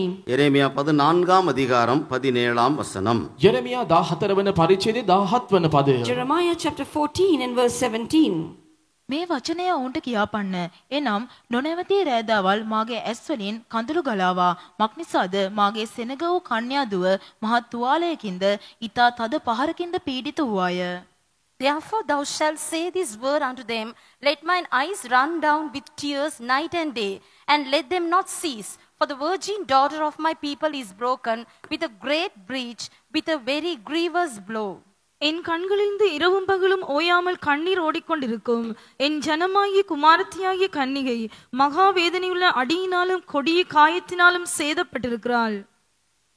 எரேமியாவை போன்ற பரிசுத்தவான்களாகிய தேவனுடைய ஊழியர்கள் இந்த பூமியிலே இன்னும் காணப்படுகிறதுனால அவங்க கண்ணீரோடு பாரத்தோடு உனக்காக செபிக்கிறது நிமித்தமாக கர்த்தர் உன்னை இவ்விதமாக அன்பு கூர்ந்து உனக்காக கிரியை செய்கிறார். යெරමියාමෙන් දෙවියන් වහන්සේගේ ශුද්ධවන්තයන් වන්නා වනාගත වත්රුවරුන් මේ පොළවේ ජීවත් වන නිසා ඔබ උදෙසා ඔවුන් කඳුලෙන් යුක්තව යාඥා කරන නිසා මේ දක්වාම ඔබ දකිනු ලබනවා. Because saints of God like the prophet Jeremiah are still living in this earth, and because they are shedding tears and praying for you with a great burden, the Lord loves you in this manner. முழு சபையும் குறித்து கர்த்தர் தீர்க்கதரிசியின் மூலமாய் சொல்லும்போது என் ஜனம் என்கிற குமாரத்தியாகிய கன்னிகை மகா வேதனையுள்ள அடியினாலும் கொடிய காயத்தினாலும் சேதப்பட்டிருக்கிறாள். මුළු සභාව පිළිබඳව පවසන්නේ කුමක්ද? මාගේ සෙනග වූ කන්‍යා දුව මහත් තුවාලයකින්ද ඊතා තද පහරකින්ද පීඩිත වූාය. About the whole church it is said, the virgin daughter of my people has been beaten. அதாவது சரீரத்திலே உண்டாகிற காயமோ வேதனையோ அல்ல. தீர்க்கதரிசியின் மூலமாய் கர்த்தர் சொல்லுகிற காரியம் அவங்க பின்மாற்றத்தின் உச்சக்கட்டத்தில் இருக்கிறார்கள் என்கிறதை குறிக்கிறது. ශරීරයේ ඇතිවෙන්නා වූ තුවාල වේදනාවන් ගැන නොමෙයි ඔවුන්ගේ පසුබට කම්බල උච්චතම අවස්ථාවක ඔවුන් සිටින වගයි. The prophet does not talk about physical wounds, but he says that they are the climax of their backsliding. இனி எந்த நிவாரணமே இல்லை, நான் அகாதமான பாதாளத்துக்கு தான் போவேன் அல்லது நரக அக்கினிக்கு தான் நான் போவேன் என்று நீ தீர்மானித்திருக்கிறாய். මීට පසු කිසිම විසඳුමක් නැහැ. මම පාතාලයේ අගාධයට නිරයට තමයි මට යන්න වෙන්නේ කියා ඔබ තීරණය කර තිබෙන්න පුළුවන්. They may have made a decision saying there is no solution for my situation. I will definitely go to the bottomless pit. I will go to hell. அல்லது உன்னோடு கூட இருக்கிறவர்கள் உன்னுடைய நிலவரத்தை அறிந்தவர்கள் உன்னை பார்த்து சொல்லுறாங்க, நீ ஒன்று சீயோனுக்கு போக மாட்ட, நீ ஒன்று புதிய எருசலேமுக்கு போக மாட்ட, நீ அகாதமான பாதாளத்துக்கு தான் போவேன்னு வர சொல்லிட்டாங்க. ඔබ සමග සිටින්නා අය ඔබගේ ජීවිතය ගැන දන්නා අය පවා සමහර විට පවසන්න පුළුවන් ඔබ සියොනට යන්නේ නැහැ, ඔබ ස්වර්ගයට යන්නේ නැහැ, ඔබ පාතාලයට නිරයටයි යන්නේ කියා පවසන්න පුළුවනි. Those who are with you, those who have seen your life may say you're not going to go to Zion, you're not going to Jerusalem, you will definitely go to the bottomless pit. அதாவது மகாவேதனையுள்ள அடி, கொடிய காயம், இனி நீ பிழைக்க மாட்ட என்று தீர்மானித்து விட்டார்கள். මහත් වේදනාවකින් යුක්ත වූ තුවාල තද පහර මින්මතු ඔබ ජීවත් වන්නේ නැහැ. A great blow, you will not survive anymore. உன்னுடைய மனசாட்சியும் அவ்விதமாக சொல்லுகிறது, மற்றவர்களும் உன்னை குறித்து அவ்விதமாக சொல்லுகிறார்கள் என்று நீ பார்க்க வேண்டாம். இயேசு உன்னை குறித்து என்ன சொல்லுகிறார்? ඔබගේ හෘද සාක්ෂියත් මෙසේ පවසනවා, අන් අයත් ඔබ ගැන මෙසේ පවසනවා. ඒ දෙස ඔබ සලකන්න එපා. යේසුස් වහන්සේ ඔබ දෙස ඔබට කියන්නේ කුමක්ද? Don't look at what your own conscience is telling you. Don't look at what others are telling you, but look at what Jesus is telling you. இந்த நிலவரத்திலும் இயேசு உன்னை பார்த்து நான் உன் புருஷன், நீ என்னுடைய மனைவி என்று சொல்லுகிறார். මේ තත්වයකදී පවා යේසුස් වහන්සේ ඔබ දෙස බලා පවසන්නේ කුමක්ද? මම ඔබගේ ස්වාමි පුරුෂයාය, ඔබ මාගේ භාර්යාවය. Looking at you who are in this state, Jesus is saying, you are my wife, I am your husband. எப்பேற்பட்ட பின்மாற்றத்தில் இருப்பவர்களுக்கும் ஒரு நம்பிக்கையின் வெளிச்சத்தை எரேமியாவின் தீர்க்கதரிசியின் மூலமாக கர்த்தர் சொன்னார். කොයි තරමක් පසුබටව සිටින්නා වූ අය දෙස බලා බලාපොරොත්තුවේ ආලෝකයක් යෙරෙමියා අනාගත වක්තෘවරයා පවසනවා. Whatever the state of your backsliding may be, through the prophet Jeremiah, the Lord is giving you a light of hope. ஏசாயா 30 அதிகாரம் 26 வசனம். යෙසායා 30 වන පරිච්ඡේදයේ 26 වන පදය. Isaiah chapter 30 and verse 26. Moreover, the light of the moon shall be as the light of the sun, and the light of the sun shall be sevenfold, as the light of 7 days, in the day that the Lord bindeth up the breach of his people, and healeth the stroke of their wound. තවද ස්වාමීන් වහන්සේ තමන් සෙනගගේ තුවාලය බැඳ ඔවුන්ට ලැබුණු පහරේ තුවාලය සුව කරන දවසේදී හඳේ එළිය ඉරේ එළිය මෙන්ද ඉරේ එළිය සද්ගුණයක් වැඩි වී සත් දවසක එළිය මෙන්ද වන්නේය. கர்த்தர் தமது ஜனத்தின் முறிவை கட்டி அதன் அடிக்காயத்தை குணமாக்கும் நாளிலே சந்திரனுடைய வெளிச்சம் சூரியனுடைய வெளிச்சத்தை போலவும் சூரியனுடைய வெளிச்சம் 7 தனியாய் 7 பகலின் வெளிச்சத்தை போலவும் இருக்கும். கர்த்தர் தம்முடைய ஜனத்தின் முறிவை கட்டுகிறார், அடிக்காயத்தை குணமாக்குகிறார். ස්වාමින් වහන්සේ තමන් සෙනගගේ තුවාලය බැඳ ඔවුන්ගේ පහරේ තුවාලය සුව කරනසේක. The Lord bindeth up the breach of his people and healeth the stroke of their wound. சரீரத்தில் எலும்பு முறிவாக இருந்தாலும் அடிபட்ட காயமாக இருந்தாலும் வேறு எந்த வியாதியா இருந்தாலும் கர்த்தர் உன்னை குணமாக்குவார். ශරීරයේ අස්ථි ආබාධයක් විය හැකි, පහර කෑවා වූ තුවාලයක් විය හැකි, උන්වහන්සේ ඔබව සුව කරනසේක.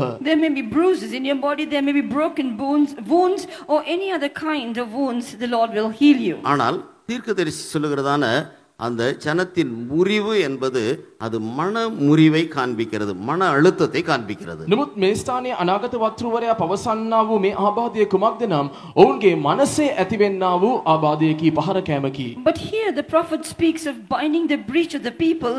This shows a breach in their hearts, a broken hearts. உன் சரீரத்தையோ அல்லது உன்னுடைய வீட்டாரையோ சத்துருவானவன் வாதித்து உன்னுடைய மனதை திடனற்று போக பண்ணுகிறான். නුඹගේ ශරීරය හෝ නුඹගේ පවුලේ යම් කෙනෙකුට පහර දෙමින් යක්ෂයා ඔබගේ ශරීරයේ නැතහොත් ඔබගේ සිත බලපෑමකට ලක් කරනවා. Satan may have touched you or any member of your family and may have made you faint hearted. உன்னுடைய சரீரத்தில் அடைகிறதான வேதனைகள், வியாதிகள், சுகமே கிடைக்காத நிலவரங்கள், இவைகளின் நிமித்தமாகவும் கூட நீ மன அழுத்தத்துக்குள்ளாக மாறி வந்திருக்கிறாய். ඔබගේ ශරීරයේ ඇතිවෙන්නා වූ රෝග, සුවයක් නැති තත්වයක්, අසාධ්‍ය තත්වයන් නිසා ඔබගේ මනසේ පීඩනයකට ඔබ ලක් වෙනවා. Because of your ill health, because of the various pains and aches in your body, and because of your various sicknesses that you're experiencing, you may have come here in a very stressful condition. நம்முடைய வேலை ஸ்தலத்தில், நம்முடைய குடும்பங்களில், நம்முடைய கையின் பிரயாசங்களில் நாம் ஐக்கியம் வைத்திருக்கிறதான அந்த பெய்தோமில், இப்படி எல்லா பகுதியில் எங்கு போனாலும் கூட நமக்கு மன முறிவை உண்டு பண்ணுகிறவர்கள் தான் ஏராளமாக இருக்கிறார்கள். எங்கு போனாலும் இளைப்பாறுதலற்ற நிலவரம் காணப்படுகிறது. රැකියාවේ වෙන්න පුළුවන්, පවුලේ වෙන්න පුළුවන්, අප යන්නා වූ සභාවේ වෙන්න පුළුවන්. නිතර දෙවේලේ අපගේ සිත මනස පීඩනයට ලක් කරන්නා වූ අයයි, සැනසීමක් නැති කරන්නා වූ අයයි බොහෝ සෙයින් දකිනු ලබන්නේ. Whether it be at home or places of work or where we are employed or even in the church we attend, we see people who break our hearts, who make us lose our peace and consolation. சில வேளையிலே பரிசுத்தவான்களாகிய தேவனுடைய ஊழியர்களும் கூட நம்முடைய மனசு முறிந்து போகவிடும்படியாக போகக்கூடிய அளவுக்கு நம்மை பேசி விடுகிறார்கள். සමහර විට ශුද්ධවන්තයන් වන්නා වූ දේව සේවකයන් පවා අපගේ සිත පීඩනයකට ලක් වෙන්නා වූ, පහර කන් ලබන්නා වූ තත්වයකට අප සමග කතා කරනු ලබනවා. Sometimes even the servants of God, the saints of God, sometimes even they scold us in a way that breaks our hearts. பரிசுத்தவான்களை தாயாக தகப்பனாக கருதி நாம் இந்த ஐக்கியத்தில் வந்தோமே, அல்லது இந்த விசுவாச வீட்டு வாழ்க்கைக்குள் நாம் வந்தோமே, நம்முடைய நிலைமை இப்படி ஆகிப்போய் விட்டதே, நம்மை நேசிப்பார், நமக்காக நம்மை கருதுவார் யாருமே இல்லையே என்கிறதான இவ்விதமாக நம்முடைய மனசு முறிந்து விடுகிறது. ශුද්ධවන්තයන්ව මවෙක්ව පියෙක්ව අපි සලකනවා. මේ අදහිල්ලේ පවුලට අපි එසේ එක්ුණා කියා, නමුත් ඔවුන් මෙසේ කතා කරනවා කියා අපගේ සිත පීඩනයකට කඩනු ලබන්නා වූ තත්වයකට අප පත්වනවා. We may think, trusting the servant saints as our mothers and fathers, we came into this fellowship, we came into this house of God, but now there is no one who seems to care for us. ஏன் தான் இந்த ஐக்கியத்தில் விசுவாசியாய் வந்தேனோ, ஏன் தான் ஊழியத்திற்கு வந்தேனோ, ஏன் தான் இந்த கன்வென்ஷனுக்கு வந்தேனோ, இப்படி எல்லாம் கூட சிலர் மனமுறிவடைந்திருக்கிறார்கள். ඇයි මේ සහභාගීත්වයට පැමිණියේ? ඇයි මේ දේව සේවකයට පැමිණියේ? නැතහොත් මේ රැස්වීම මාලාවට ඇයි පැමිණියේ කියා ඔවුන් සිත් ඇවුලෙන් දකිනු ලබයි. Some are broken hearted, thinking, why did we come into this fellowship? Why did we come into this ministry? Why did we even come into this convention? சிலருடைய மனமுறிவுக்கு பெரிய காரணங்கள் ஒன்றுமே இருக்காது. සමහරුන්ගේ සිත් කඩනු ලැබීමට මහත් දෙයක් දකිනු ලබන්නේ නැහැ. For the broken state of certain people's heart, it is not there are no great things. கன்வென்ஷனில் நம்முடைய பக்கத்தில் உட்காந்து சாப்பிட்றவங்களுடைய பிளேட்டில் ஒரு துண்டு ஊறுகாய் எக்ஸ்ட்ரா இருந்திருக்கும், நமக்கு கம்மியாக கிடச்சிருக்கும். உடனே நம்முடைய மனசு முறிஞ்சு போகுது. ஏன் தான் இந்த கன்வென்ஷனுக்கு வந்தோமோ, வந்திருக்கவே கூடாது என்று நாம் முடிவெடுக்கிறோம். රැස්වීම මාලාවේ අපහා සමග එක්ව ආහාර අනුභව කරන්නා වූ අසල් ළඟ සිටින්නා වූ කෙනාගේ පිඟානේ ලුණු දෙහි මදක් වැඩිපුර තිබුණත් ඇයි මම මේ රැස්වීම මාලාට ආවේ කියා එයත් ඔවුන් ප්‍රශ්නයක් කරගන්නවා. Sometimes it may not be a great thing. Sometimes the person sitting next to you and eating at the convention may have an extra piece of pickle in their plates, but you may have not got a pickle, and that will break your heart, and that you'll think, why did we even come for the convention? அப்படிப்பட்டவர்கள் இப்பொழுது கூட்டம் முடிந்த பிற்பாடு சாப்பிட போகும்போது அங்கே பந்தி பரிமாறுகளை பார்த்து என் மனசு முறிஞ்சு போச்சு ஊறுகாய் நிமித்தம் சொல்லுங்க, கொஞ்சம் உங்க பிளேட் நிறைய ஊறுகாய் தருவாங்க. එවන් අය මේ රැස්වීම නිමවි දිවා ආහාරයට යන විට කැම වේදන අයට පවසන්න, මෙසේ ඔබ අන් කෙනාට ලුණු දෙහි වැඩිපුර දැමූ නිසා මාගේ සිත කඩනු ලැබුවා කියන්න. එවිට ඔබ ඔවුන් ඔබට ඊටත් වඩා ලුණු දෙහි ලබා දෙනවා ඇත. At the end of this meeting, when you go to have lunch, those who are broken hearted because of this pickle, you can tell the people who serve, because I didn't get pickle, my heart was broken, and they'll give you a plate full of pickle. கர்த்தர் தம்முடைய ஜனத்தின் முறிவை கட்டுகிறார். දෙවියන් වහන්සේ තමන්ගේ සෙනගගේ පහර දීම් උන්වහන්සේ බඳිනසේක. The Lord binds the breach of his people. உன்னுடைய மனதில் உண்டான அந்த முறிவை எல்லாம் அவர் கட்டி உன்னுடைய மனதில் உண்டான அந்த காயத்தை எல்லாம் கர்த்தர் ஆற்றுகிறார். ඔබගේ සිතේ තිබෙන්නා වූ පහරකෑම් උන්වහන්සේ බඳිමින් ඔබගේ සිතේ තුවාල උන්වහන්සේ සුව කරනසේක. The Lord binds the brokenness of your mind, and he heals the wounds that are in your mind. நீதிமானுக்கு தேவனுடைய பிள்ளைகளுக்கு வரும் துன்பங்கள் அநேகமாக இருக்கும் என்றாலும் கர்த்தர் அவைகள் எல்லாவற்றிலும் இருந்து அவர்களை விடுவிப்பார். ධර්මිෂ්ඨයන්ට දේව සෙනගට පීඩා බොහෝසෙයින් පැමිණෙනවා. නමුත් ස්වාමින් වහන්සේ උන් සියල්ලන්ව ඒ නිදහස් කරනසේක. Many are the afflictions of the righteous, the people of God, but the Lord delivered them out of them all. ஆகவே எல்லா துன்பங்கள் கஷ்டங்கள் மனமுறிவிலே இருந்து கர்த்தர் நம்மை விடுவிக்கிறார். එම නිසා සියලු ආකාර පීඩාවන් සිත් තැවුලෙන් උන්වහන්සේ අපව නිදහස් කරනසේක. So the Lord delivers you from all your afflictions and difficulties and brokenheartedness. இப்பொழுது பிளேட் நிறைய ஊறுகாய் கிடைச்சிட்டதுனால இப்ப சந்திரனுடைய வெளிச்சம் சூரியனுடைய வெளிச்சத்தை போல, சூரியனுடைய வெளிச்சம் ஏழத்தனையாய் பிரகாசிக்கிற 7 பகலின் சூரியன் வெளிச்சத்தை போல மாறி விடுகிறது. දැන් පිඟානේ முகம் அப்படி பிரகாசமா மாறிடுது. දැන් පිඟානේ තිබෙන්නා වූ ලුණු දෙයි අධික වූ නිසා හඳේ එළිය ඉරේ එළියමෙන්ද ඉරේ එළිය සද්ගුණයක් වැඩි වුණා වූ තත්වයක ඔවුන්ගේ මුහුණ ප්‍රභාවවත් වනවා. Now because you have got a plate full of pickle, the light of the moon shall be like the light of the sun, and the light of the sun shall be 7 times greater.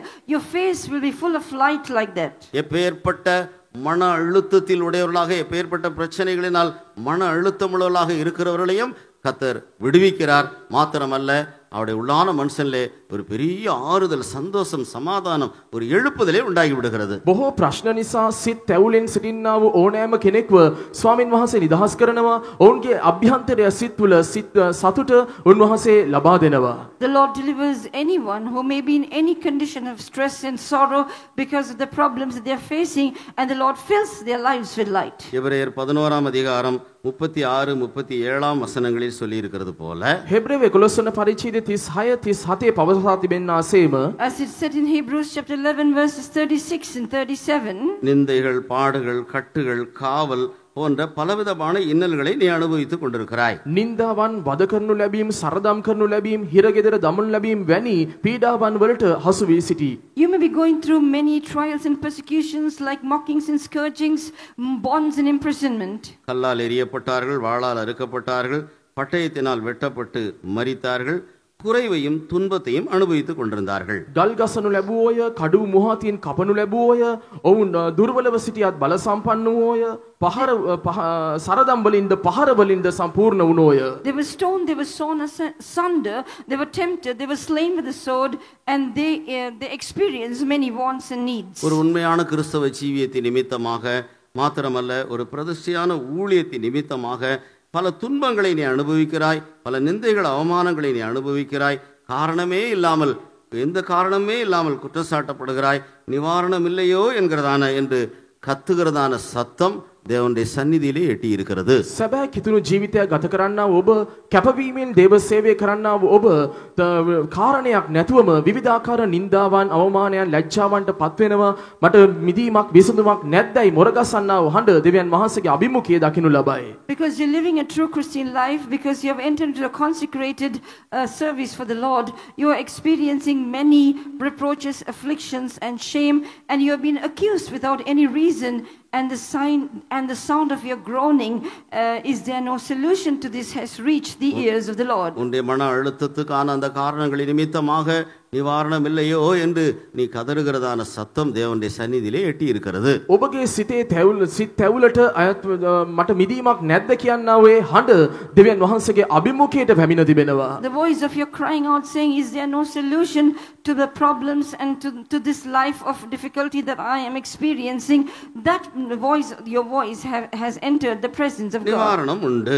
විසඳුමක් තිබේ. There is a solution. பாவத்தின் நிமித்தமாக பின்மாற்றமான காரியங்கள் நம்முடைய குற்றங்குறைகள் நிமித்தமாக மெய் மனஸ்தாபம் மாத்திரமல்ல நாம் நம்முடைய பாவங்களை அறிக்கையிட்டு விட்டுவிட வேண்டும். පාපයන් නිසා අඩුපාඩුකම් පසුබඩකම් නිසා සැබෑ පසුතැවිලි වීමකින් යුක්තව අපගේ වැරදි අපි අත්හැර දැමිය යුතුයි. With true repentance, we must forsake our sins, our backslidings, and our shortcomings. கீலேயாத்தாகிய இந்த பாவம் நிறைந்த இந்த உலகத்தில் நமக்காக சிந்தப்பட்டதான அந்த இயேசு கிறிஸ்துவின் ரத்தத்தை நாம் விசுவாசிக்க வேண்டும். ගිලියත් නැමැති පාපයෙන් පිරුණා වූ මේ ලෝකයේ අප වෙනුවෙන් වගුරුවනු ලැබූ යේසුස් වහන්සේගේ ලේ අප සිහිපත් කළ යුතුයි. In Gilead, which is this world filled with sin, we must think of the precious blood of Jesus that was shed for our sake.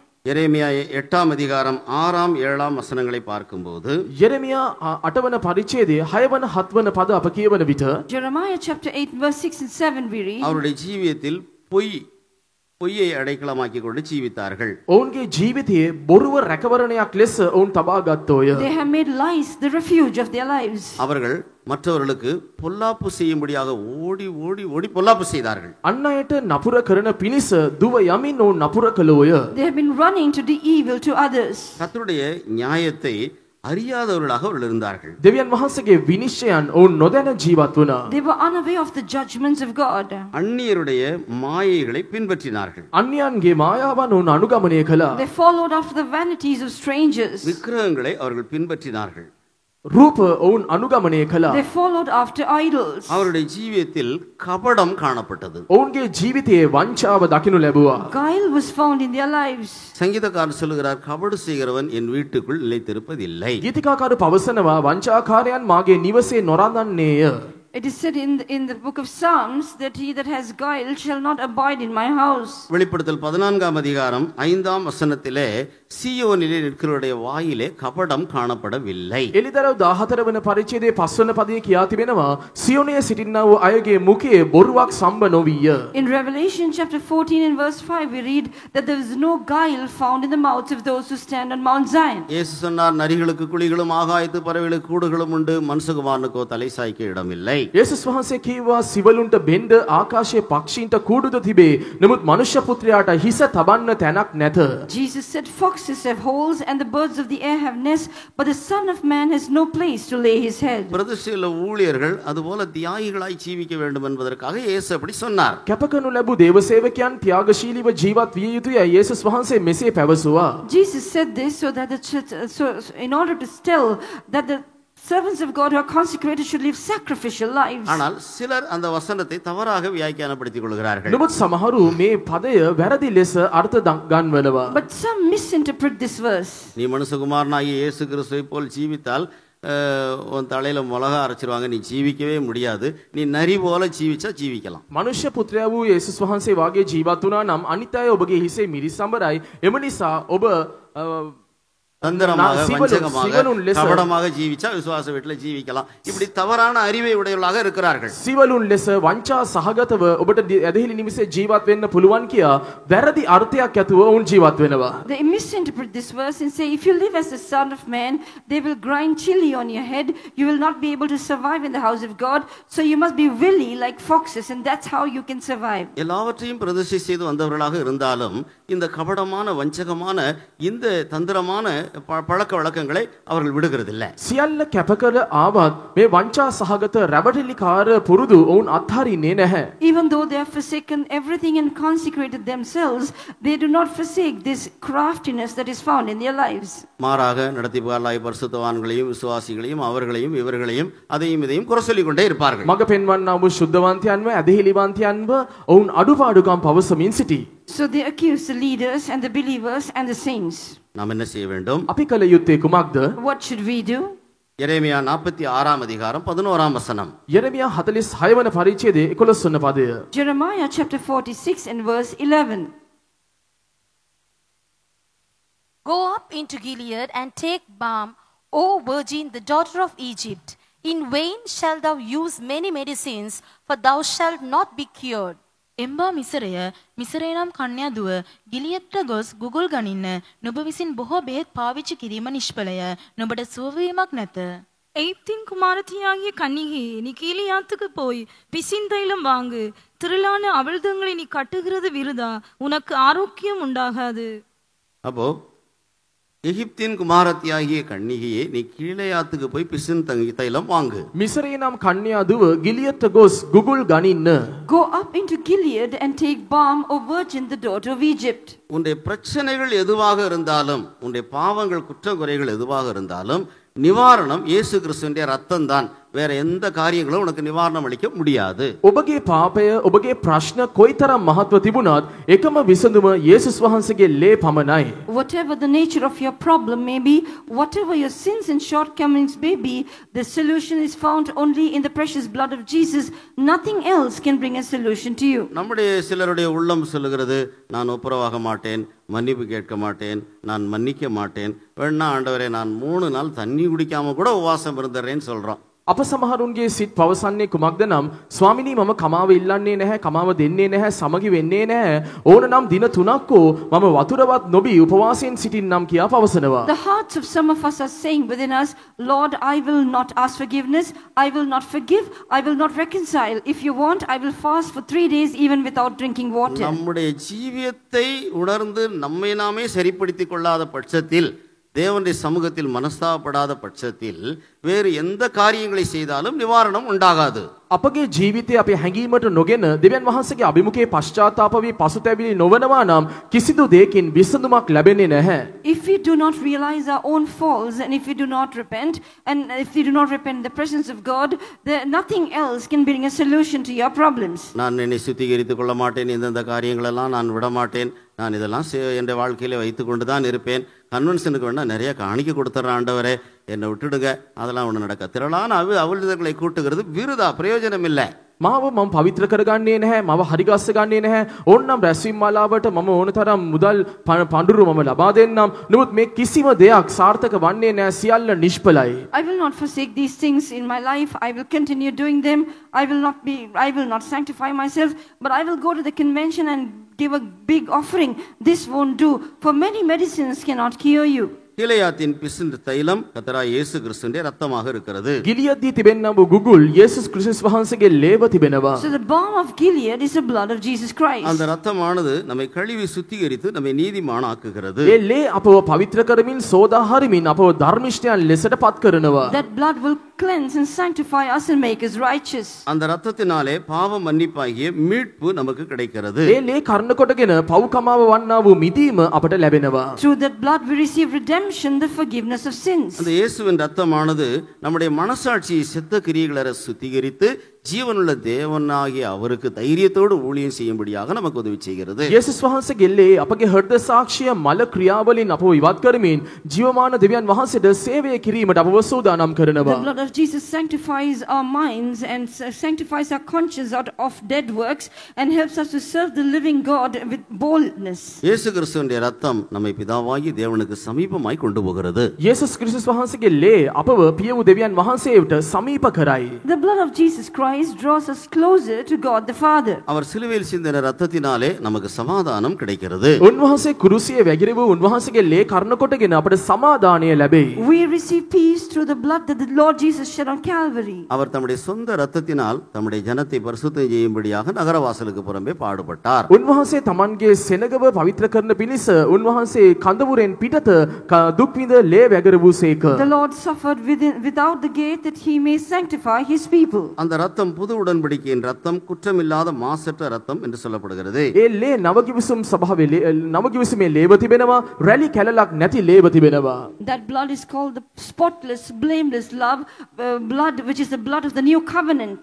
இயேசு கிறிஸ்துவின் ரத்தம் மெய்யான பானமாக இருக்கிறது என்று இயேசு இந்த உலகத்தில் இருந்தபோது சொன்னார். යේසුස් වහන්සේගේ ලේ සැබෑ වූ පානයක් කියා උන්වහන්සේ මේ ලෝකේ ජීවත් වූ කාලේ පැවසුවා. When Jesus was on this earth, he said, "My blood is a true drink." ரத்தத்தினால் சம்பாதிக்கப்பட்ட சபை, அதாவது நம்மை விலையேற பெற்ற சம்பத்தாக அந்த ரத்தம் மாற்றி இருக்கிறது. ලේ තුලින් ලබා ගත්තා වූ සභාව නැතහොත් අපව උන්වහන්සේ අනර්ග ලෙස මිලදී ගත්තා වූ අයව සිටිනවා. We are the church bought by the blood of Christ. That blood has made us precious treasure. இயேசுவின் ரத்தமானது புதிய எருசலேமில் சீயோனில் பிரவேசிக்கக்கூடிய தைரியத்தை நமக்கு கொடுக்கிறது. යේසුස් වහන්සේගේ ලේ නව යෙරුසලෙමටත් සියොනටත් අපට ඇතුල් වීමට ධෛර්යය ලබා දෙනවා. The blood of Jesus grants us access into New Jerusalem and Zion. அந்த ஆட்டுக்குட்டியானவராகிய கிறிஸ்துவினுடைய ரத்தத்தினால நாம் சாத்தானை ஜெயிக்கலாம். බැටළු පැටවනන් වන්නා වූ උන්වහන්සේගේ ලේ තුලින් අපි සාතාන්ගෙන් ජයගත හැකි. We are able to overcome Satan by the blood of the Lamb, by the blood of Jesus. இப்படி இயேசு கிறிஸ்துவின் ரத்தத்தை குறித்து பல வேத பகுதிகள் காணப்படுகின்றன. මෙසේ යේසුස් ක්‍රිස්තුස් වහන්සේගේ ලේ සම්බන්ධයෙන් ශුද්ධ ලිපි පාඨයන් දකින්නු ලබයි. In this manner there are many scriptures that speak of the blood of Jesus. வசனங்களை இருப்பிடம் சொல்லாமல் நான் உங்களுக்கு இவைகளை சொல்லி இருக்கிறேன். පදයන් තිබෙනා වූ ස්ථාන පවසා මම පොදුවේ පවසා තිබෙනවා. I have mentioned the verses without mentioning the references. 1 பேதுரு 1 அதிகாரம் 2 வசனத்தில் In 1 Peter chapter 1 and verse 2, පළවන පේත්‍රස් පළවන පරිච්ඡේදයේ දෙවන පදයේ தேவனுடைய சபையாகிய நாம் தெரிந்து கொள்ளப்பட்ட பரதேசிகள் என்று அழைக்கப்படுகிறோம். දෙවියන් වහන්සේගේ සභාව වන්නා වූ අපි තෝරා ගනු ලැබූ ආගන්තුකයන්ව සිටින්නෙමු. it is said that we, the church of God, are pilgrims who are chosen. இயேசு கிறிஸ்துவினுடைய ரத்தம் தெளிக்கப்படுவதற்காக நாம் தெரிந்து கொள்ளப்பட்டவர்கள் என்று பேதுரு சொல்லுகிறார். යේසුස් ක්‍රිස්තුස් වහන්සේගේ ලේ ඉසිනු ලැබීම සඳහා අපි තෝරා ගනු ලැබූ අය කියා පේත්‍රස් තුමා පවසනවා. Peter said we are the elect of God for the sprinkling of the blood of Christ. இந்த பூமியிலே அந்நியரும் பரதேசிகளுமாய் காணப்படுகிற நம் மீது இயேசு கிறிஸ்துவினுடைய ரத்தம் தெளிக்கப்படுகிறது. அதனால கிருபையும் சமாதானமும் நமக்கு பெருகிறது என்று பேதுரு சொல்லுகிறார். මේ ලෝකේ ආගන්තුකයන්ද විදේශිකයන්ද සිටින්නා වූ අප කෙරෙහි යේසුස් වහන්සේගේ ලේ ඉසිනු ලැබීම නිසා කරුණාවත් සමාදානයත් අපට ලැබෙනවා. St. Peter says, because the blood of Jesus Christ is sprinkled upon us who are living as pilgrims and strangers on this earth, grace and peace is abounding in our lives. கர்த்தராகிய இயேசு கிறிஸ்துவின் ரத்தத்தில் உள்ள எல்லா ஆசீர்வாதங்களையும் அடைந்து கொள்ள பரிசுத்த ஆவியானவராகிய ரணவைத்தியர் நமக்கு உதவி செய்கிறார். යේසුස් වහන්සේගේ ලේ තුලින් තිබෙනා වූ සකල විද ආශිර්වාදයන් හිමි කර ගන්නා පිණිස ශුද්ධාත්මයන් වහන්සේ නැමැති වේදානන් අපට උපකාර කරනසේක. The Holy Spirit, who is the physician, he helps us to attain all the blessings that we have seen in the blood of Jesus. இயேசு கிறிஸ்துவினுடைய ரத்தம் தெளிக்கப்படுவதற்கு தெரிந்து கொள்ளப்பட்ட பரதேசிகள். යේසුස් වහන්සේගේ ලේ ඉසිනු ලැබීම සඳහා තෝරා ගනු ලැබූ ආගන්තුකයන්. We are the elect, the strangers who have been chosen for the sprinkling of the blood of Jesus. இந்த ஆராதனையின் இந்த முடிவிலே கிறிஸ்து தம்முடைய பரிசுத்தமான ரத்தத்தை நம் மீது தெளிக்கிறார். මේ නමස්කාරමේ අවසාන වන්නා වූ මේ මොහොතේ ක්‍රිස්තුස් වහන්සේ තමන් වහන්සේගේ ශුද්ධ ලේ අප මතට ඉසිනසේක. Towards the end of this service, the Lord Jesus Christ is sprinkling his precious blood upon us. பழைய ஏற்பாட்டு காலத்தில் ரத்தம் தெளிக்கப்பட்ட 2 இடங்களை பார்க்கிறோம். පරණ කිවිසුම් කාලයේ ලේ ඉසිනු ලැබූ ස්ථාන දෙකක් පිළිබඳව අපි දකිනවා. We see 2 places in the Old Testament where the blood was sprinkled. யாத்திராகமம் 12 அதிகாரம் 7 வசனம். නික්මියාම 12 වන පරිච්ඡේදයේ 7 වන පදය. Exodus chapter 12 and verse 7. அதன் இரத்தத்தில் கொஞ்சம் எடுத்து தாங்கள் அதை புசிக்கும் வீட்டு வாசல் நிலைக்கால்கள் ரெண்டிலும் நிலை மேற்சட்டத்திலும் தெளித்து ලෙයින් රැගෙන ඌ කන්නට යෙදෙන ගෙවල් වල උළුවහු කණු දෙකේද උඩ පණ්ඩිකන්දේද ගන්නෝය. And they shall take of the blood and strike it on the 2 side posts and on the upper door post of the houses wherein they shall eat it. இப்போ பஸ்கா ஆட்டுக்குட்டியின் ரத்தம் வீட்டு வாசல் நிலைக்கால்களிலும் நிலையின் மேற்சட்டத்திலும் தெளிக்கப்பட்டது. පාස්කු බැටළු පැටවාගේ ලේ ගෙවල් වල උළුවහු කණු දෙකේද උඩ පඩි කඳේද ගය යුතුයි.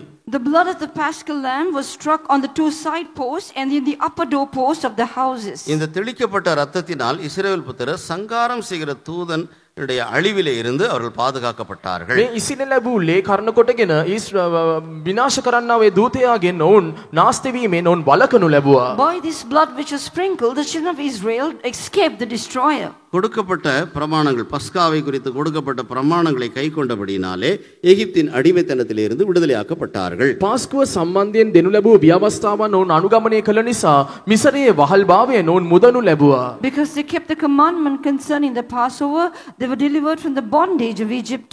வீட்டு வாசலின் நிலைக்கால்கள் இரண்டிலும் நிலையின் மேற்சட்டத்திலும் ரத்தம் தெளிக்கப்பட்டது. ගෙදර උළුහව කණු දෙකේද උඩපන්දි කඳේද ලේ ඉසිනු ලැබුවා. The blood was sprinkled on the two side posts and the upper door posts of the house. புதிய ஏற்பாட்டு காலத்தில் நம்முடைய பஸ்காவாகிய கிறிஸ்து நமக்காக பலியிடப்பட்டிருக்கிறாரே என்று பரிசுத்த பவுல் கொரிந்திய சபையாருக்கு எழுதியிருக்கிறார். නව කිවිසුම් කාලයේදී අපගේ පාස්කුව නම් ක්‍රිස්තුස් වහන්සේ අප උදෙසා මරණු ලැබූ බව සුදු කොරින්තිවල ලියා තිබෙනවා. In the New Testament, writing to the Corinthians, St. Paul says, "Is not Christ our Passover sacrifice for us?" இஸ்ரவேல் புத்திரருடைய ஜீவியத்தில் ஒவ்வொருவருக்காகவும் ஒவ்வொரு ஆட்டுக்குட்டி அடிக்கப்பட்டது. ඊශ්‍රායල් වරුන්ගේ ජීවිතේ එකිනෙකා උදෙසා එක එක බැටළුවන් මරණු ලැබුවා. In the lives of the Israelites, we see a lamb was slain for a person. ஆனால் எபிரேயர் 2ஆம் அதிகாரம் 9ஆம் வசனத்தின்படி கர்த்தராய் இயேசு கிறிஸ்து நம் ஒவ்வொருவருக்காகவும் மரணத்தை ருசி பார்த்தார். அதாவது ஒருமுறை அவர் சிலுவையிலே அடிக்கப்பட்டு மரணம் அடைந்தாலும் நம் ஒவ்வொருவருக்காகவும் தனித்தனியே அவர் மரணத்தை ருசி பார்த்தது போல அந்த வசனம் சொல்லுகிறது. හෙබ්‍රේව දෙවන පරිච්ඡේදයේ 9 වන පදයේ සඳහන් වන සේම යේසුස් වහන්සේ එක්වරක් මරණය වින්දාත් අප එකිනෙකා උදෙසාම උන්වහන්සේ මරණු ලැබූ බව එහි සඳහන් වනවා. Hebrews chapter 2 verse 9 says that he tasted death for every man, which means although that Jesus was crucified once on the cross as a sacrifice, it was as if he individually tasted death for every one of us.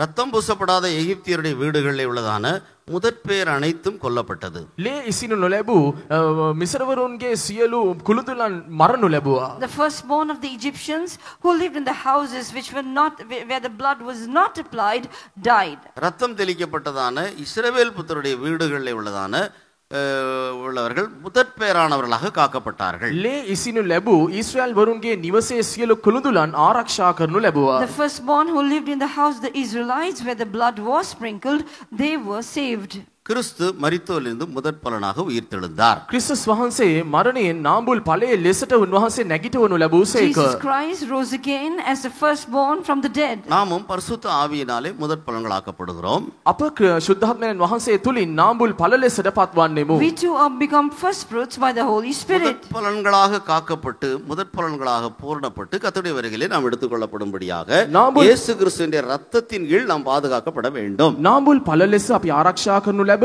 උන්වහන්සේගේ ඊමේදී ඔසවා ගනු ලබන පිණිස යේසුස් වහන්සේගේ ලේ යටතේ අපි ආරක්ෂා වනු ලැබිය යුතුයි. In order to be preserved as a firstborn, in order to be taken up at the coming of the Lord Jesus as the firstborn, we should be preserved under the blood of Jesus.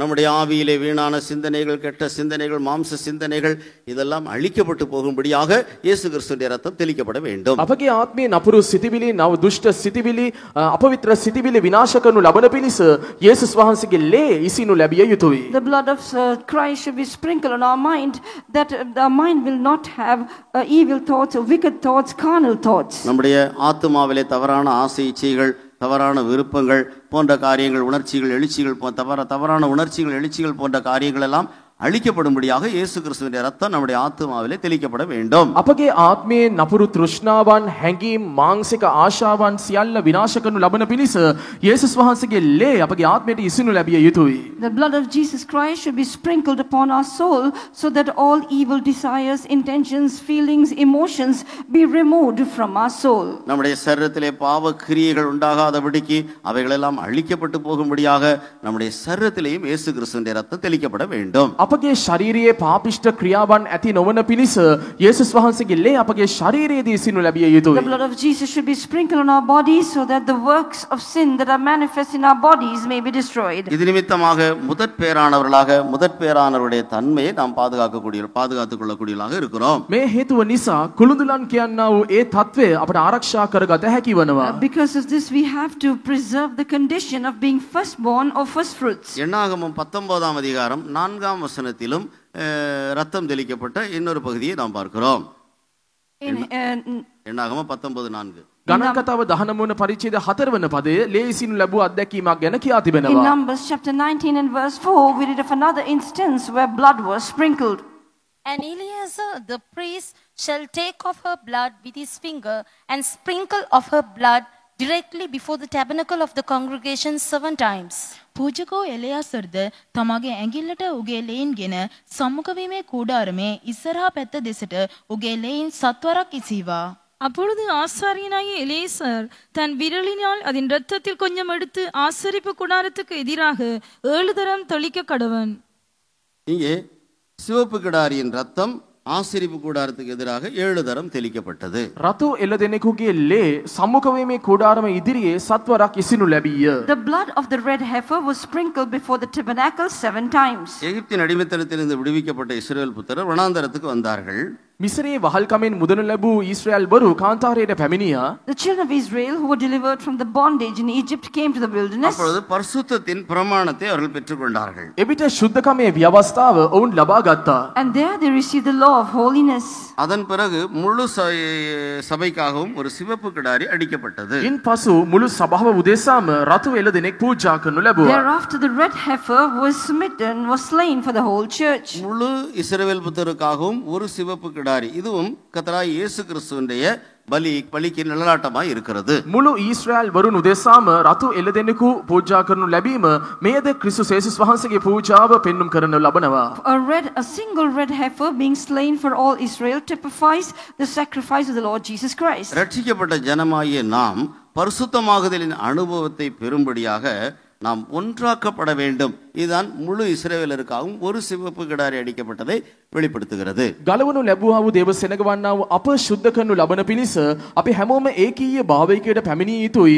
මෙයයි පෙන්눔 කරන්නේ මුළු ඊශ්‍රායල් වරුන් උදෙසා මරණු ලැබූ රතු එළ දෙනෙකු පිළිබඳව. We who are the saved children of God should be united in order that we may come into the experience of being sanctified, and this is denoted by one red heifer being slain for entire congregation of Israel. இப்படி ஒன்றாக்கப்பட வேண்டும் என்கிறதான அந்த சத்தியத்தை விளங்காதனாலதான் எத்தனையோ பெந்தேகோஸ்தே சபையிலே பல பிரிவுகள் காணப்படுகிறது. එක්සත් වීම නැමැති ඒ සත්‍යතාවය පිළිබඳව හරියාකාරව නොදත් නිසා විවිධාකාර පෙන්තකෝස්ත සභාවල වෙන්වීම ඇතිවනවා.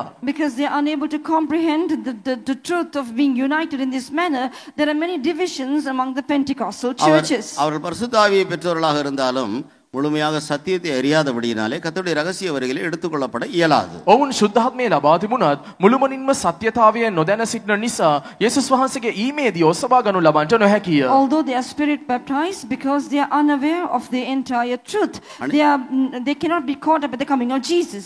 பூமியிலே பல அந்தஸ்து வித்தியாசங்கள், சமுதாய வித்தியாசங்களை உடைய பலராகிய நாம் இயேசுவின் ரத்தத்தினால ஒன்றாக்கப்பட்டவர்களாக நாம் காணப்பட வேண்டும். පොළවේ ජීවත් වෙන්නා වූ අය විවිධ සමාජ ભેදයන් විවිධාකාර ભેදයන් සලකනවා නමුත් අපි යේසුස් වහන්සේගේ ලේ කර්ණ කොටගෙන එක්කෙනෙක් ලෙසට ඒකීය භාවයකට පැමිණිය යුතුයි. We are living this world in different communities, in different social statuses, but we should be all brought under this blood of Jesus Christ and united by it. ஆசரிப்பு கூடாரத்துக்கு எதிராக அந்த ரத்தம் 7 தரம் தெளிக்கப்பட்டது. 7 பூரணத்தை காண்பிக்கிறது. நமக்கு பூரணமான ரட்சிப்பை தரத்தான் இயேசு கிறிஸ்து சிலுவையிலே ரத்தம் சிந்தினார். සම්මුඛ කූඩාරම ඉදිරියේ ඒ ලේ සත්වරක් කිසිනු ලැබුවා. අපට 7 සම්පූර්ණත්වය පෙන්눔 කරනවා.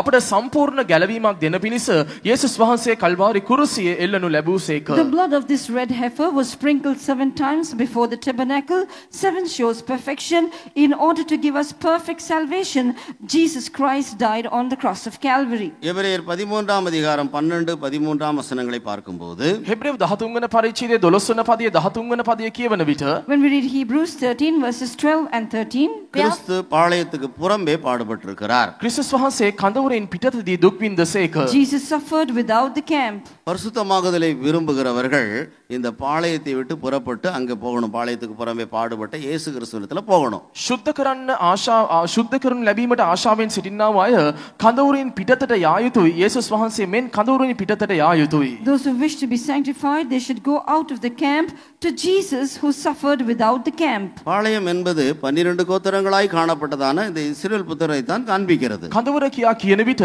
ගෝත්‍ර 12කින් සමන්විත වූ ඊශ්‍රායෙල් පුත්‍රයන්ව පෙන්눔 The කරනවා. camp denotes the children of Israel who lived as 12 tribes. மற்ற கிறிஸ்தவர்களிலிருந்து நாம் வேறு பிரிய வேண்டும். අන් කිතුණුවන්ගෙන් අප වෙන් විය යුතුයි. We should be separated from other Christians. துருவதேசங்கள், பாரம்பரிய சபைகள் இவைகளை விட்டு நாம் வேறு பிரிய வேண்டும். වැරදි ඉගැන්වීම් පාරම්පරික සභා මෙවන් දේවල් වලින් අප වෙන් විය යුතුයි.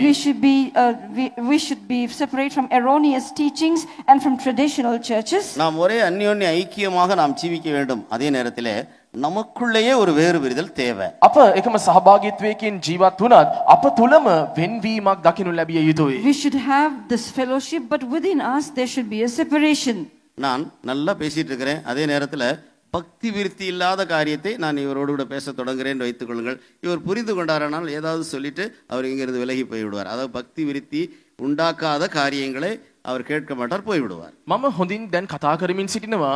එකෙනීම භක්තිවන්තකමක් නැති යම් දේවල් මම මොහු සමග කතා කරනවා නම් මොහු ඒ ඇසූ විට මේ භක්තිවන්ත නැතයි ඔහු සලකමින් ඔහු ඒ ස්ථානයෙන් හැර යනවා.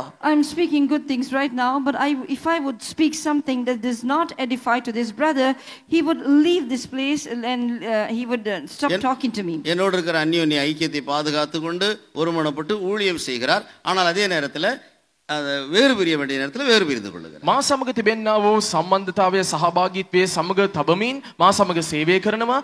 නමුත් තමා තුළම වෙන්වීමක් ඇතුව ඔහු ජීවත් වෙනවා. He is doing the ministry, preserving the fellowship that he has with me, but at the same time he is also preserving the separation when he has to. இப்படி நமக்குள்ளேயே ஒரு உள்ளான வேறு பிரிதல் தேவையாக இருக்கிறது. මෙසේ අප තුළම අභ්‍යන්තර වෙන්වීමක් අවශ්‍යව තිබේ. So among us, within us, we need a separation.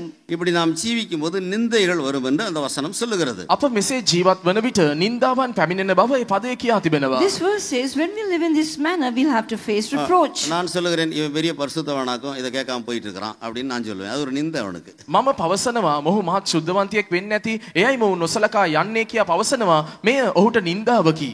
So I will look at this brother and say, he thinks he's a holy saint, that is why he's going without listening to my words, and that becomes a reproach to him.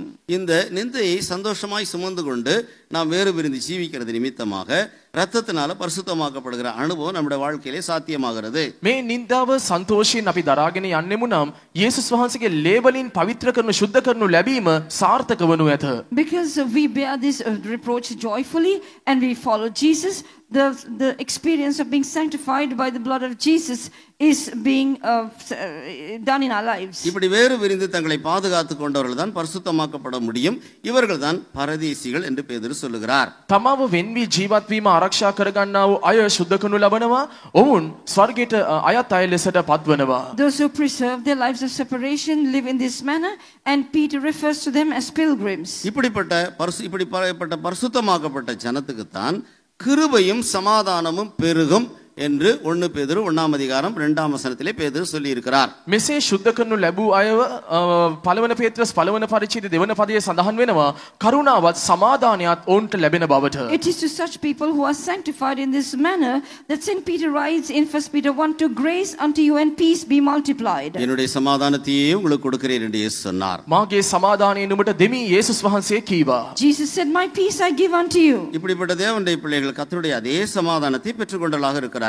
මෙවැනි දේව දරුවන් උන්වහන්සේගේ එවන් සමාදානයක් වුන් ලබා ගන්නෝය. Such children of God receive the very peace of God. தெரிந்து கொள்ளப்பட்ட பரதேசிகளின் ஜீவியத்தில் நம்முடைய ஜீவியத்தில் போராட்டங்களும் பிரச்சனைகளும் பெருகும் போது தேவ சமாதானம் நம்முடைய ஜீவியத்தில் பெருகி வரும். තෝරා ගනු ලැබුවා වූ විදේශිකයන් වන්නා වූ අපගේ ජීවිතවල ප්‍රශ්න පොරබැදීම් කරදර අධික වන විට දේව සමාදානය ඊට වඩා අධික වන්නේය. When contentions and problems multiply and increase in the lives of us, we who are pilgrims, who are elect, then the peace of God will also multiply in our lives. தேவ சமாதானமானது நம்முடைய இருதயங்களை ஆளுகை செய்யும். දේව සමාදානය අපගේ සිත් ආණ්ඩු කරයි. The peace of God will rule our hearts. உன்னை பரதேசியாய் ஜீவிக்கும்படியாக ஒப்பு கொடுத்தால் கல்வாரி சிலுவையிலே இருந்து கிருபையும் சமாதானமும் உனக்காக பெருகி வரும். විදේශිකයෙක් ලෙසට ජීවත් වීමට ඔබ බාර කරනවා නම් කල්වාරි කුරුසියේ සිට කරුණාවත් සමාදානයත් ඔබ කරා පැමිණෙනවා ඇත.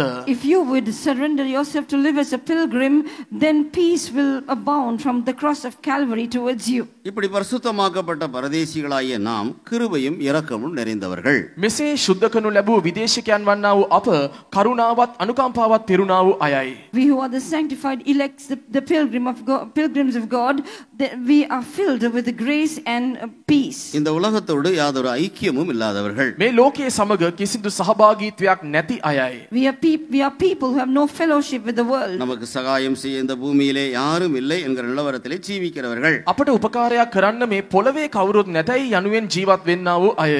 We are those who live as if there is no one in this world who can help us. ஆனால் சிலுவையிலே ரத்தம் சிந்தினதான நம்முடைய கர்த்தராகிய இயேசு கிறிஸ்து நம்மீது கிருபையாக இரக்கமாக காணப்படுகிறார். කුරුසියෙන් ලේ වැగిරෙව්වා වූ ස්වාමී වූ යේසුස් ක්‍රිස්තුස් වහන්සේ අප කෙරෙහි කරුණාවෙන් සහ අනුකම්පාවෙන් යුක්තව සිටිනසේක. But the Lord Jesus Christ, who shed his blood on the cross of Calvary, is grace and mercy towards us. கேட்ட சத்தியங்களின்படி இந்த ஜீவியத்தை செய்யும்படியாக நாம் நம்மை கிருபையுள்ள சத்தியங்களுக்கு நாம் ஒப்பு கொடுத்தால் நம்முடைய ஜீவியத்தில் பாடுகள், கஷ்டங்கள், சோதனைகள் மத்தியிலே கிருபையும் சமாதானத்தையும் ஏராளமாய் நாம் அனுபவித்துக் கொண்டிருப்போம். ඇසෝ සත්‍යතාවයට අනුකූලව ජීවත් වීමට අපි අපව බාර කරනවා නම් අපගේ ජීවිතවල එන්නා වූ ප්‍රශ්න පොරබැදී මැදේ පවා කරුණාවත් සමාදානයත් ඇති අයව සිටීමට අපිට හැකි වනු ඇත. If we would commit ourselves in order to live according to the truth that we heard, then in our lives peace and grace will be multiplied. இந்த மேலான அனுபவங்களே நாம் காக்கப்பட்டு கர்த்தருடைய ரகசிய வருகையிலே எடுத்துக்கொள்ளப்படுவோம். මේ උතුම් අත්දැකීම් වල අපි ආරක්ෂා කරනු ලැබ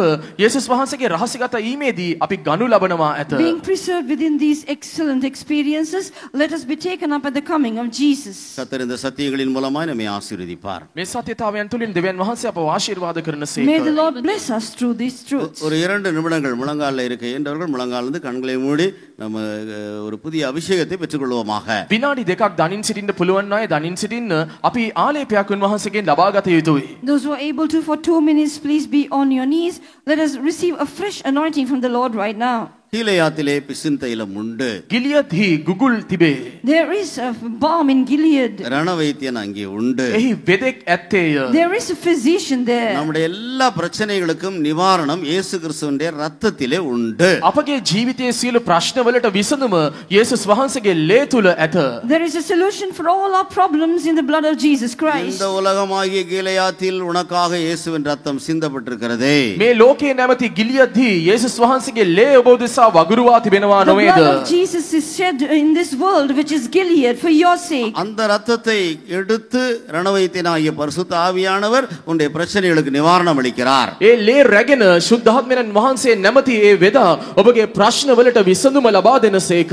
Taking that blood, the Holy Spirit, who is a physician, is providing solutions to your problems. ஆதலால் அந்த ரத்தத்துக்கும் பரிசுத்த ஆவியின் வல்லமைக்கு நம்மை ஒப்படைப்போமாக. தகுந்த நிவாரணத்தை நாம் இப்பொழுதே பெற்றுக்கொள்வோம். එම නිසා ඒ ලේවලටත් ශුද්ධාත්මයන් වහන්සේලා දැන් ඉඩ හරිමු.